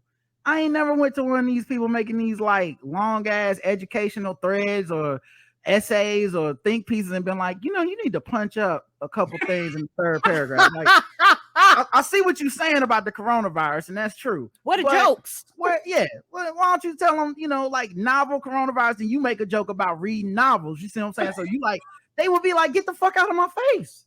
This has nothing to do with that. Get out of here, Ron. Like, and they would be right to do that. Right. But man, when you make a joke, everybody, JL Covan, this comedian friend of mine, he said the perfect thing the other day. He was like, when you're a comedian and you make jokes online, fans be trying to punch down your jokes. Like, not punch down, not punch up, punch down your jokes. Like, what if this wasn't a joke though? You like, what? Why would you ever do that? I'm gonna tell you one thing that blew my mind, Rod. You just reminded me of it. We watched NBA. I love sports, right? And I'm well aware that I could not, on my best day, at my most prime athleticism, compete with any professional athlete on their worst day, or probably when they were 12 years old. Right. I remember this person on social media. LeBron had a game-winning shot opportunity and he passed it, right? Because he usually makes the right play, not necessarily takes the last shot. Mm-hmm. He passed it, and the dude was like, if LeBron was clutch, he would have shot it. And they were like, bro, you don't know what you blah, blah, blah. They going at him like regular stuff. He was like, nah, because when I was in high school, I took the last shot. He posted a video of him in high school taking the last shot and making it and saying that he had the clutch gene, LeBron. A man that spends over probably close to $1 million in his body upkeep a year. Body alone. My man was like, I could have scored over the 2010 Pistons. I mean, 105, all by myself. After that playing, didn't feel weird to you to post your high school clip where you hit one shot and saying if you were LeBron James, you would have made. You didn't remember. You didn't feel weird about that. And like in your mind, you just justified not college, not the NBA, your high school game, and you really equated yourself with LeBron James at that time.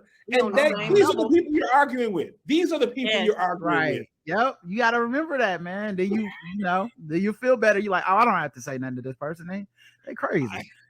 Here's another question. Kev, where is our Keep Your Distance merch? We had a deal. Oh, this is turning into... this sounds like a personal... This sounds like some personal... Shots fired. Personal attack, apparently. Cat James came with all the smoke. Here's the thing.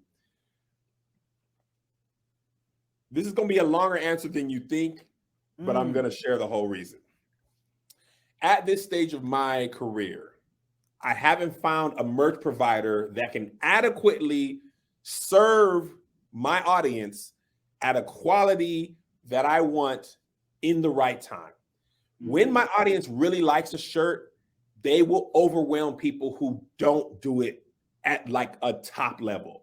Right. I've tried drop shippers and things like that. Usually their quality is just low. They just make bad stuff that shrinks. And I feel guilty, even if the shirts are cheap, I feel guilty for selling terrible things. So the problem is, and me and Melissa have been working diligently to find a merch provider. And most people are like, how many do you do? And I'm like, oh, it could be like 100, 200 a month. But then sometimes it could be like 3,000 shirts. And they're like, oh, I can't do no 3,000 shirts. Are you crazy? I don't, wait, what? And what happens is the person I was using last time, they make a couple mistakes. One time he made an egregious mistake and had like hundreds of orders. Oh, wrong. No. Maybe even 1,000. And what ends up happening is Melissa ends up having to personally handle the returns and refunds. And she's already busy. So I don't want to put that onto her. And I don't want to just throw up something bad. So the answer is I'm looking into a merch provider that will allow us the lulls, but also if we go crazy, they can handle it. And also do that at a price that makes sense. Because some of these people, they can do that, but then they're paying you like $1 or $2 per shirt. Right. And I'm like, well, I want to do that much work, but also $1 or $2. That's like, yeah. So that's the answer. Like, I don't want to mess it up for Melissa, and I don't want to have a whole bunch of returns, and I can't risk a mad amount of things. And I can't even, because of Amazon, most people who don't sell merch at a lot of levels don't realize this. The human psyche accepts what happens most of the time as what should happen all the time. Right. So when you order on Amazon consistently, and it comes in a day or two consistently, you forget that companies like mine, we don't have the power. You know how many people it takes to make sure you get something the next day, or it's hundreds of people, thousands of people, millions of dollars of infrastructure, planes, trains, automobiles, people getting paid nothing to make sure time crunches on Tuesday. My thing is like a guy plus 4 people. He don't have that, and it's gonna take likely 10 to 14 days to ship. Yes. So people start emailing, "Where's my shirt? Where's my shirt?" And you tell them in the email, you tell them in the confirmation, we not Amazon. We little blacks. We is little black people. We is small. So Amazon is same thing with the KevOnStage Studios app. You're used to Netflix, which they have billions of dollars. They have hundreds of thousands of hours of content of all types. We got to make a show, edit it, post it, make it, edit it. We don't have these people. We're not competing, but you see an app on your phone. KevOnStage Studios is right next to Netflix. They make similar people expect you to be just like them. I got to remind people, we are not the same. Netflix lost 200,000 subscribers, and that was their worst month. If we gained a 1/10 of that, it would be the best month we ever had in our life by a landslide. And that was the first loss they ever had. First loss they ever had. And fired everybody, by the way. And they still have 200 million. Yeah. Fired everybody. That was like, we have messed the business up. And was like, that's the first no. My sister got let go from that, from that layoff. And there's more supposed to be coming this Friday. Wow. So that's why I haven't sold merch this year, because last year I had a shirt that went crazy and sold, and it was like throwing a wrench in the process, and it was just we've done stuff like that in the past where it's like, oh, it'd be cool. We got a bunch of posters left over from our live event, so we can give people posters and stuff. Man, I was going to the post office every day. They knew our names and everything. Multiple times in a day. And I was like, my heart was in the right place. But boy, let me tell you, it was a few days. I was like, they might not, I don't want to be Sean King. Right. Boy, I almost stayed at the crib. My brother-in-law used to run merch for me. He came to me, he was like, Kev, I can't do it. I was going to the post office on my lunch every day at all. And then your job start looking at you crazy, like, dang, why you always got these big boxes? Don't worry. It is the thing about merch is it really deserves to be its own line of business that you can focus on. And in order for me to work it, I almost need to hire somebody that focuses on it. Yeah. But that's it's their not whole my job. it's not my main thing. So I really can't afford to be good at everything. And I'm not good at everything. So merch is like, when I'm on tour next year, I will focus because I have to take merch on the road. So I'll put some stuff. But since I'm not on tour, I'm like, let me take a year off of that, because it's a supreme headache. I feel you. I don't blame you at all. Yeah, we outsource our stuff. I was like, we're not selling no stuff yet. I can imagine. Yeah, but when you want to be hands-on and have quality, that's what it is. Someone said, will you put your Keep Your Distance shows on your KOS app, KevOnStage app? And then someone answered it in the comments, which this is new to me. I didn't know you could do this. Someone said he's already been doing that. He's released the old sets there, and the comedians have been releasing some of their sets on the YouTube pages. I've seen segments for specific comedians, but not a full show. They be know whatever. Look, man, I got it. They own it in the chat. Okay, so that's the answer. The truth is, we do release them on the app. To be quite honest, because the Keep Your Distance audience is regulars and it's mostly stage crew and Patreon and people who love that show, when we put it on the app, first of all, so in order for it to put on the app, we have to pay. We have to pay somebody to edit it, post it, captions. It takes man hours. in resources to put it up, even if it's something that was pre-cut, even just to take it down, re-edit it, shine it up, and do sound, put it up, takes resources. The bottom line is people do not watch them sets on the app. Hardly at all. And the main reason is because the people who watch them already saw them when they bought the ticket. So they remember. So the views were low, and we have again, the app has a very small team. There's 5 full-time employees that do all of that. I'm talking about production, editing, full 5. So we kind of got to make business decisions of like, do we edit this new show that you haven't seen, or go back and edit this thing that you probably have seen that will fill a slot that people won't watch because you want to do it. And we've also haven't been doing Keep Your Distance as regularly. It's been once a month as opposed to once every other month. But yeah, we feel like it works better as a live show, and we will put them up there eventually, but we're working on other stuff that the people are basically keeping their head above water, editing and making sure that stuff goes up. Right. So we have to put the manpower into the stuff that people watch before that stuff. And then I love what you said too about people's expectations, because that's the thing I talk about with the show that we have, where it's like, as much as I love our fans, it is a product, and I have to treat it that way as such, because if not, people become, and you see this happen all the time, where creators become too in love with like, they just love me for me. Okay, I'm just they love to see your boy shine, and it's like, hey man, stop producing. You ain't put out no product in a month. I'm moving on. Like I love you, but I do need something for the love. And I think that's what I always think about, like when it comes to customer service stuff. People they're emailing me. Right, gets the customer service man. He the customer service. He the IT. Like he does it all. When they be emailing like 3 a.m. in the morning, he be responding back and shit. So like, it's interesting because like us, right? Yes. To me, I'm thinking us. Like even when someone hits us up on a personal, where they're like, "Hey man, such and such isn't working for me, man, but I hope you're doing well." Blah blah blah. I still treat it like I work in that spectrum.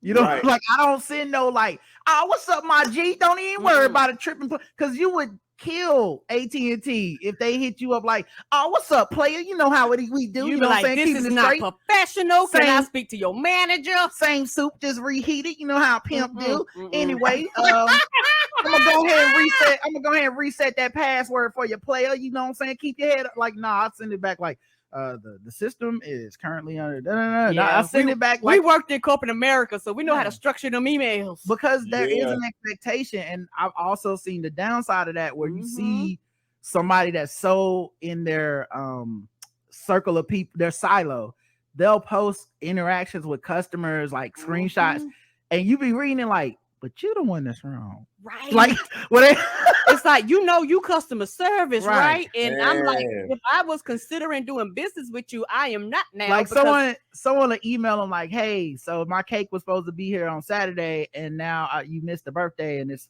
Monday. I like a refund." Well, first of all, my mom is in the hospital. I'm like, okay, well, I'm not sure why you shared that with everyone, but that you should have just refunded them and went about your business. But good luck. Good luck to you all. This one says, Miss Barnes says, "Not a question, but I love the food show on your app. You are helping me with my restaurant bucket list." Yeah, that's what's good. We didn't shoot that this year. I tried to, but I greatly underestimated how expensive that show was and how much it was subsidized by me already being on tour with Tahir, Angel, and Josh. So we basically had all 3 of the talent and one of the camera people, their flights and hotels covered by the tour. So the app only had to cover the production staff. Right. But one of the directors shot a camera. We brought another camera operator and a producer, and we hired a local PA. So we were able to basically Jimmy rig it. But when you and flights, y'all see flight prices this year. Ooh, off the chain. Like to buy 8 flights and all the hotels with no stand-up comedy show to subsidize it. Right. The app could not bear that heavy of a cost. without it. So I was like, and that's again a hard decision I had to make because I really wanted to make that show again. Right. You don't want to like suffer quality. Yeah, doing it in LA and stuff. Right. So it's just like when I go on tour again, I'll try and do it. But it's like these are decisions I have to make because I want the app to survive as a whole, which means sometimes I can't make a show I want to make because it's just wild. Now, if that show was that expensive, but thousands of people came to watch that show only, okay, now you can justify it. But it had some followers, but not enough to justify that price tag on its own. So I hope to be able to make it again, but I don't know. Definitely. I definitely understand that, man. Like, and then like, with the whole pandemic thing, it's like some people just out here like it's not a pandemic. Some people out here like it is. So you got different venues, you got different people, you got all kinds of risk and stuff associated with it. And them executive decisions are different, you know, because a lot of times Roger is the person like thinking about how much work it is, how much it's gonna cost. And I'm the person going, we can do anything. He was like, baby, we can't do anything. Right. Come on.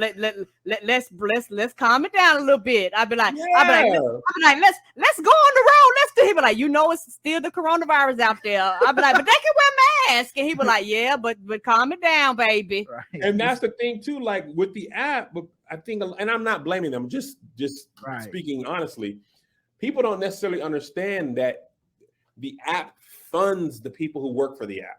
Right.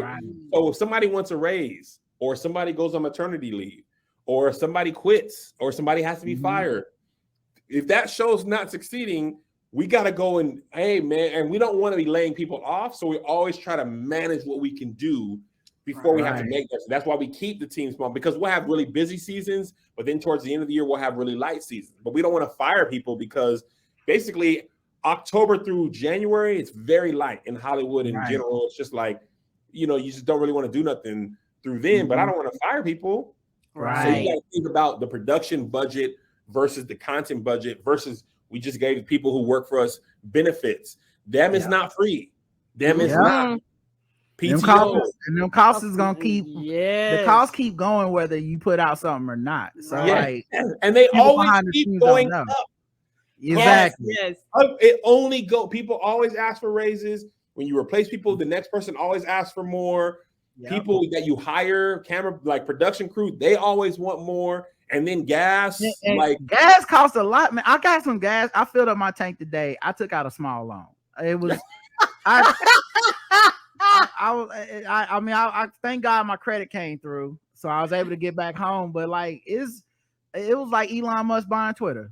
That's how paperwork. It's scary out here. So of course people like it's still people that want people to come to work physically, like not even telecommute. Dog. Out here. People, and that's one thing that's funny to me. People are always like, "Yeah, you got a Maserati. Gas prices don't affect you." They affect everybody. We are all paying more for gas. It's not a rich people gas station. Oh, it's on the house. It's guys, it's KevOnStage. Give him a bag of merch and fill up his tank. I still have to buy gas and it's so expensive. Man, my eyes got so big today. I think I took a selfie of me looking at the gas. I'm gonna put it on my Instagram. But it's like I looked at the final thing and I just like let me let y'all see my face. Right. And then people be like, well, just buy electric. Well, you know the electric cars are very expensive, and where the hell I'm gonna plug it at? Yeah, I was scared. Okay, I was scared. I was looking at that number go up like, when it's gonna stop? I made a video that said that exact thing. This whole thing, I thought this was a hike. This is just gas now. This is just the price. What happened? It went from 430 to it's now 650, and that is just gas. And it's all around the world, like everywhere. People be posting pictures from France, and first because you're American. And you don't know how to do all that math. So first you'd be like, oh, 113, boy, they must have did the right. They'd be like, yeah, it's 113. Whatever they currency exchange, the balloons or whatever they use, and like you got to multiply that by this and then subtract this, and they don't use gallons, they use liters. And then it's like, oh, it's $7.66. Oh well, no, I can't afford that either. They are forcing me into an electric car, though. That's for sure. That's what they saying. They said it's about to jump. They say because people said they tired of these gas. That's prices. when they gonna mess up. They gonna mess around and start charging more for electricity. That's I promise you, Rod. I was about to say this is America. You think now electric is more, right? You think they're not gonna get that money from us one way or the other? We gonna be going to the stores. Gonna be like, oh, you want AAA batteries? Oh boy. Oh, you ain't seen the hike on them, huh? You want them D's? You want them double D's? Listen, you gonna be in trouble, dog. I'm gonna be trying to plug up everywhere they got free outlets. And the thing is, for people that renting and things like that you're gonna walk out there and all you're gonna see is like renting charging stations in the parking lot. Because at a house you could just plug it up. But when people have an apartment, where's you gonna plug it up at? Now I gotta find a USB port from Radio Shack. Right. With an extension cord. The last Radio Shack is like, this hook into your MacBook and you know what? People gonna figure out how to steal cable. You're gonna be outside. Why are these wires going up there? Somebody gonna look up and ain't gonna be but wires. Yep, electricity just gone, man. We got 2 more questions. We'll wrap it up. I'm waiting for Churchy. Do you have a date set, Ron T? Man, let me tell you what. Churchy is my first stab at a full-on show for real, dramedy. We are shooting for, let me check on the first day. First week in October, we are shooting for. Let me tell you what, though. I am learning through this process. It is 3 separate shows. There's the one you write, the one you shoot, and the one you edit, and they all have their own process and their own timeline. Yep. And I'm realizing, like, in my position, I don't have the luxury of like the real budget where they shoot like 5 or 6 pages a day. Mm-hmm. They shoot a scene before lunch and a scene after lunch. We got to get so we got to get through some stuff. So it took a lot of time, and there's just, you got to be creative in the edit. Some shots we didn't get the way we want. You got to recraft a story, or it doesn't land the way you wanted. It's just the performance was off. You said the wrong, so I'm just on the pilot. Right. Still, we've been on the pilot for a month because the pilot is the most important episode, and our pilot had the most information, the most bells, and it's just so I would rather not say when it's coming out to make sure it's right, but the target date is in the first week of October. Target date, but I have not made no official announcement. Do not hold me to that because I don't want to release it until it's right, and I will take the time. But I'm very excited about that show. I have put an egregious amount of my personal resources into it. There's a television commercial I shoot often that they are executive producer of Churchy, even whether they know it or not, because they financed that through the back door, even though they didn't know. And I'm shooting another commercial in August to finance season 2 of the same show. But yeah, man, I think, listen, man, when you're people like me, you just realize that, like, this is why Hollywood is Hollywood and people just give up. Yeah. Because it's like, it's nearly impossible to compete with them without their resources. Yeah. Like what I spent on one season, they would triple for one episode and they might not even pick that up. Yeah. Like, we are not the same. It was like I am scrounging together pennies with duct tape, gum, hair oil, and sweat trying to make this. And they will spend that money on a pilot, spend 5-6 days shooting it, and be like, we didn't like it. Yeah, just the stuff behind the scenes that you never see for like game theory was blowing me away. Like people will never see that we was in an office in downtown Manhattan. I'm like, someone paid for this office space for us to be up in here and write these jokes and the amount of stuff we filmed that y'all won't get to see because something happened somewhere down the line that just changed everything, or a news story came up and they just thought that was more relevant than the thing we wrote or the thing we shot already. Like, and then when you get to like budget considerations, like there's stuff we did at the beginning, we was like, hey, listen, we blowing the budget on this one. Whatever we want, we doing it. But it's like, we get to episode 6, gonna have to be a lot of edits, a lot lot of sketches. A lot of maneuvering the camera. A lot of found footage, if you know what I'm saying. Because listen, bro, it's tough. Rod, when I tell you I learned so much. I mean, so much. I'm like, oh, we'll shoot an episode here, and then we'll drive. The one thing I learned, and mind you, these 2 locations were free. We shot at my house one day and my soundstage same day. Right. I'm like, oh, it's a 15-minute drive from my house. We'll lose maybe 30 minutes moving the people there. When I tell you to move a whole production, it takes, and it's not people being slow. Right. First of all, you can't move until lunch because you have to feed the people. So even if you finish early, you got to wait till lunch or have an early lunch. It takes 3 hours to set up because you got to break everything down. Yep. Yes. Move it, set it up all over again, put the cameras back together, build the crafty tape, COVID, all of that stuff. And I'm like, oh, you're doing narrative. So like you even have to build in like stuff like if we start in the morning and it's a bright sunny day, but in the afternoon it's raining at the other location, what we gonna do? Yeah, not your day shot. Yeah. You know how many days we lost whole day? So you cannot light against a setting sun, right? There was days where we didn't have performance. A scene took longer to cover. What was supposed to be shot outside, the sun is now setting. We spent literally an hour and a half trying to get maybe 10 minutes of the scene lit evenly. And we were eventually like, we have to wait for the sun to go down because you cannot light against a sun that's changing every 10 minutes because then you cannot use the take you just used because it looks visibly darker than it was. So and people care. They notice. People care. And the people who are shooting it, that's the thing I didn't account for. The DP don't want to do that because it looks bad on him. So then the sun finally sets. We get the scene lit and the mic frequencies get corrupted. I'm already paying for us to go into overtime to shoot this scene when it's fully dark because it's more expensive to start a whole new shoot day than it is to go late for an hour or 2. I pay for the late, the meal penalty. I got to feed these people all over again. Then the sound goes out. Now I've lost the whole day. And this was on a day I was supposed to be hosting Keep Your Distance. So I didn't even, and this that's just one day. So now we got to get this scene. We got to put this scene in a different place.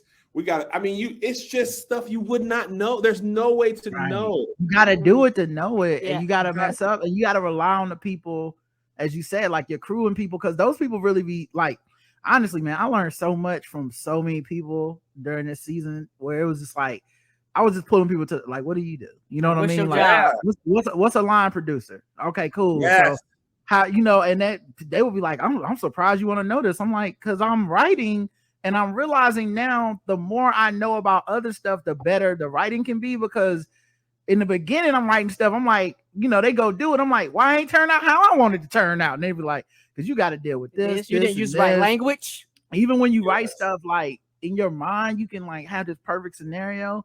And then you get there in real life and they like, so the dude is actually 5'3". So everything has to change just because of that. Let me tell you what I'm talking about. When you are writing, you're writing for a room in theory, a bedroom in theory, a church in theory. When you actually book the place, there's a scene I shot where I had to kiss my co-star, which is a whole story another day. The way most LA bedrooms are, they are so small, all you can really fit in there is a bed. There's no walking around room. And then you got to realize that the bed and the walk space is just for a human to exist. When you need to put cameras and lights and production staff in there, then you have another issue. And then you have the issue of when you put that stuff in there and you can't turn the AC on, then the actors get hot. And now you're losing time because her makeup got to get touched up.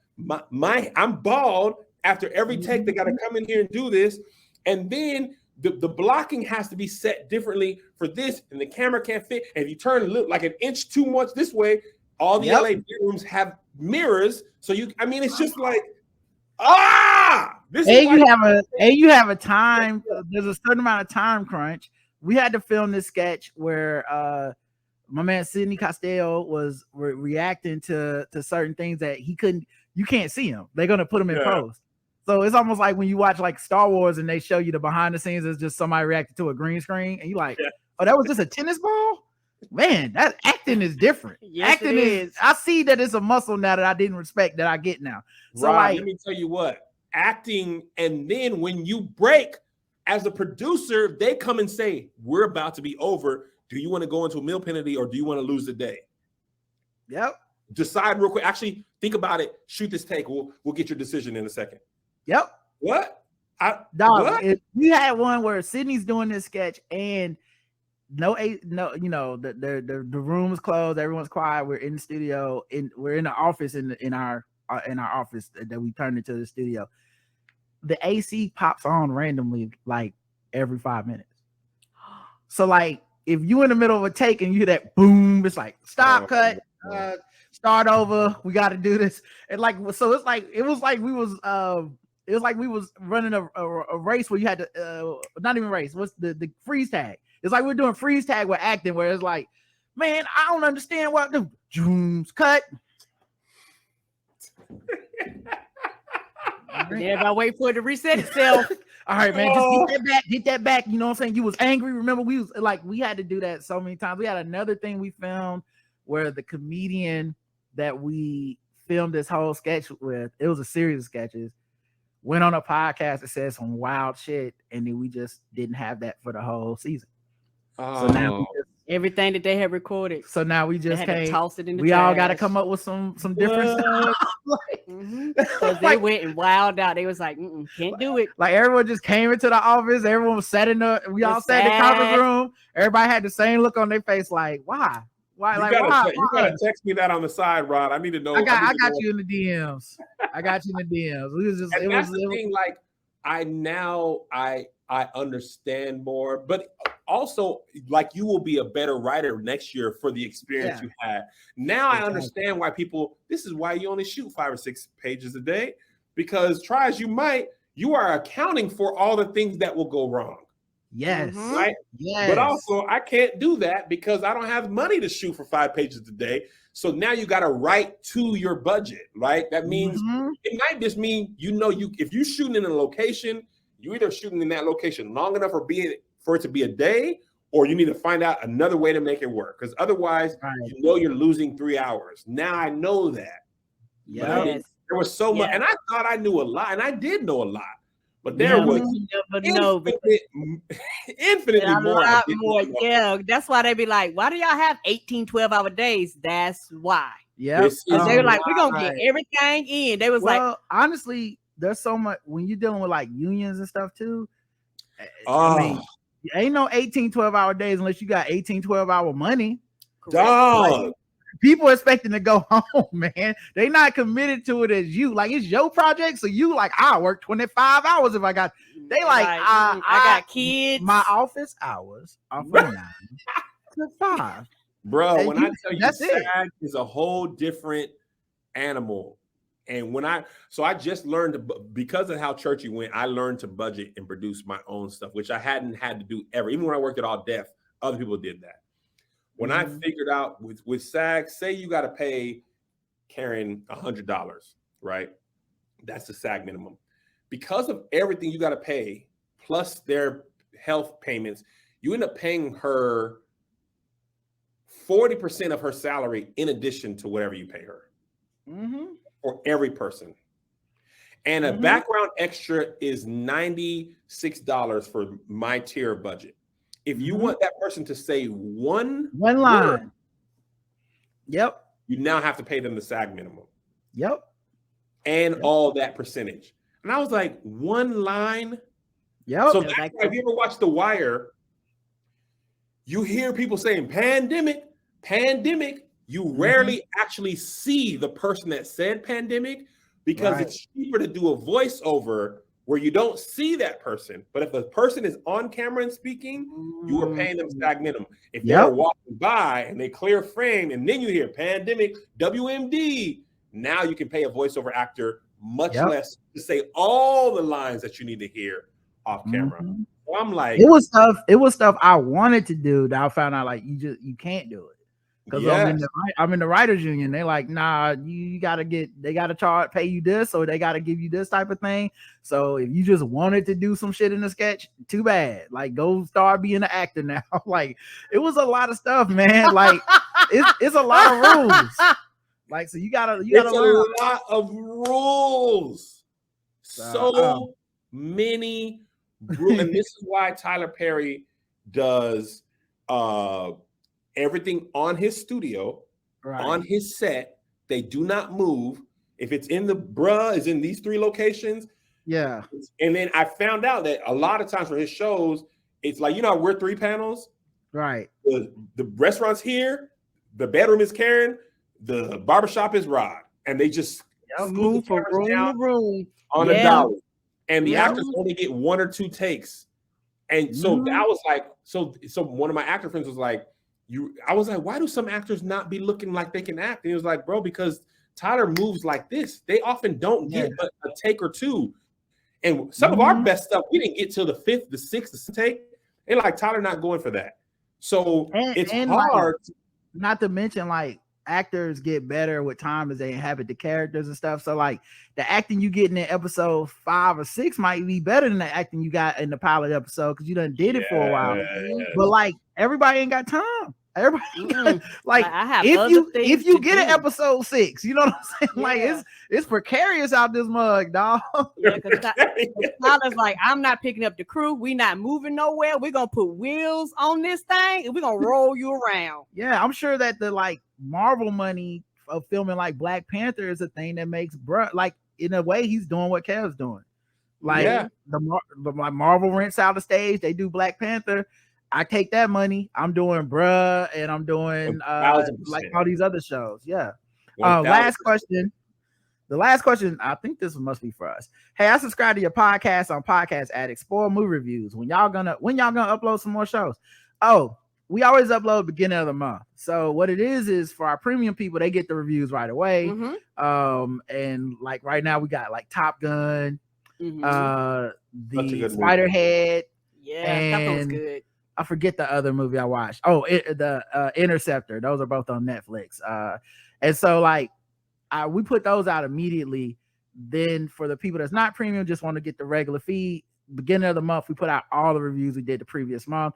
So be looking for that in July to get those reviews. And I got a couple other movies I want to see. I want to see Lightyear, and I want to see Jurassic Park, Dominion, and see how they messed up them dinosaurs again. Because I don't know why they keep getting parks and loans and all, but man, my son said Jurassic Park was awful. We were going to see that. We saw Top Gun instead, and I had a great time. It's such, Top Gun was fun. It's such a nostalgia bomb, and they don't even pretend to not be. They just lean into, like, I want to say it starts with like highway to the danger zone. Like, it just danger zone. Like, even the music is all like Top Gun. It's yeah, but it still works if you've never seen the movie, because my wife and my sister-in-law hadn't seen Top Gun and they enjoyed it as much as I did. Yeah, I mean, it was an 80s action movie in the 20s. It was that's what it was. 80s action movie. It was the exact dog. When they carjacked a plane, I said, yeah, this ain't about life. This is just what we did in the 80s. It didn't have to be real. Make no sense. I still don't know what country the war was with. What country was that? We still don't know. It don't matter.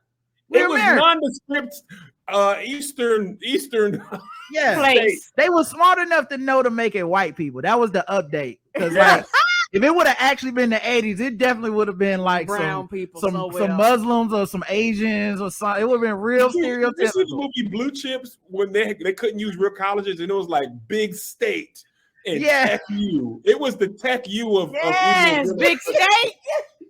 They didn't even bother to name it. Like, I don't even think they gave it a name. They like, did it. They didn't, because they don't know who we're at war. We're at war with too many people right now. We don't know. It's not clear like when it was Rocky IV. Rocky IV, we know we're going to war with the Russians. We got too many wars going concurrently. It's just we do. When they was filming this, they was like, listen, let's just not set off an international incident. We not naming no countries. We don't know. We're gonna be neutral. It's 2022. They probably was writing into 2020. They was like, listen, we ain't trying to get canceled. They finished it in 2019. It was done in 2019. Yeah. Somebody in the chat said Top Gun took place in nondescript Slavistan. Yeah, it did. It was no description. Like, it did, man. Listen, we got shirtless beach sports, and that's really what we came for anyway. Kev, thank you for coming, man. Thank you, sweetie. We always appreciate you, dog. If people don't know, I don't know how they wouldn't know in this chat, but if they don't know, tell everybody where to find you, man. Find me at KevOnStage everywhere except TikTok, KevOnStage TikTok, and my app is KevOnStage Studios. Please subscribe to that and stick around for a year. Buy somebody else. If you already got it, send somebody else a year pack. This is the only way we're going to be able to grow. We ain't got no money for marketing right now. We only got money to make the shows and pay the people to have jobs. We ain't got marketing money on top of that. What y'all think this is, Netflix? It ain't. So we need y'all to help. Tell somebody and have them tell somebody. But yeah, I appreciate y'all love and support. Yeah. Shout out to the stage crew who pulled up and stuck with us the whole time. Listen, you love to see it, dog. And make sure y'all check out the podcast. I know y'all listening now, y'all podcast fans.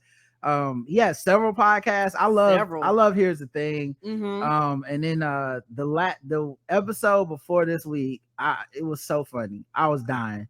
Like from the beginning of it. Like when Angel talked about how she did her own kids' graduation for preschool. Yes, I was with her. Real tears. You better be glad that you showed up to my baby's graduation. Real tears. Angel, that chick Angel is a godsend of a co-host. She is a blessing.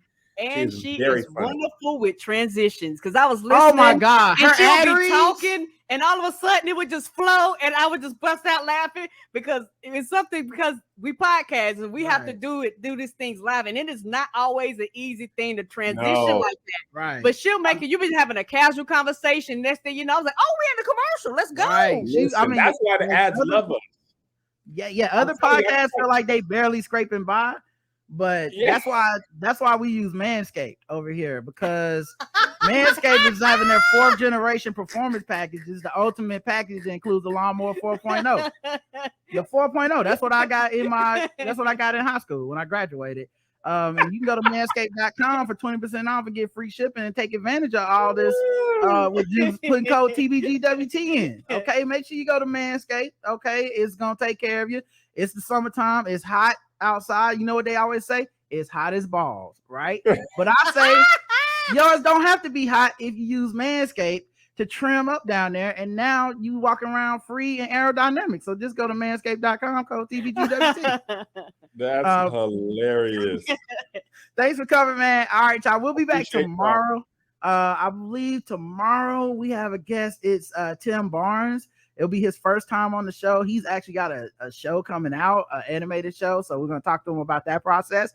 And for the rest of y'all, we'll see you later. Until then, I love you. I love you too. Mwah. Bye, everybody. Baby. Thank you, bro.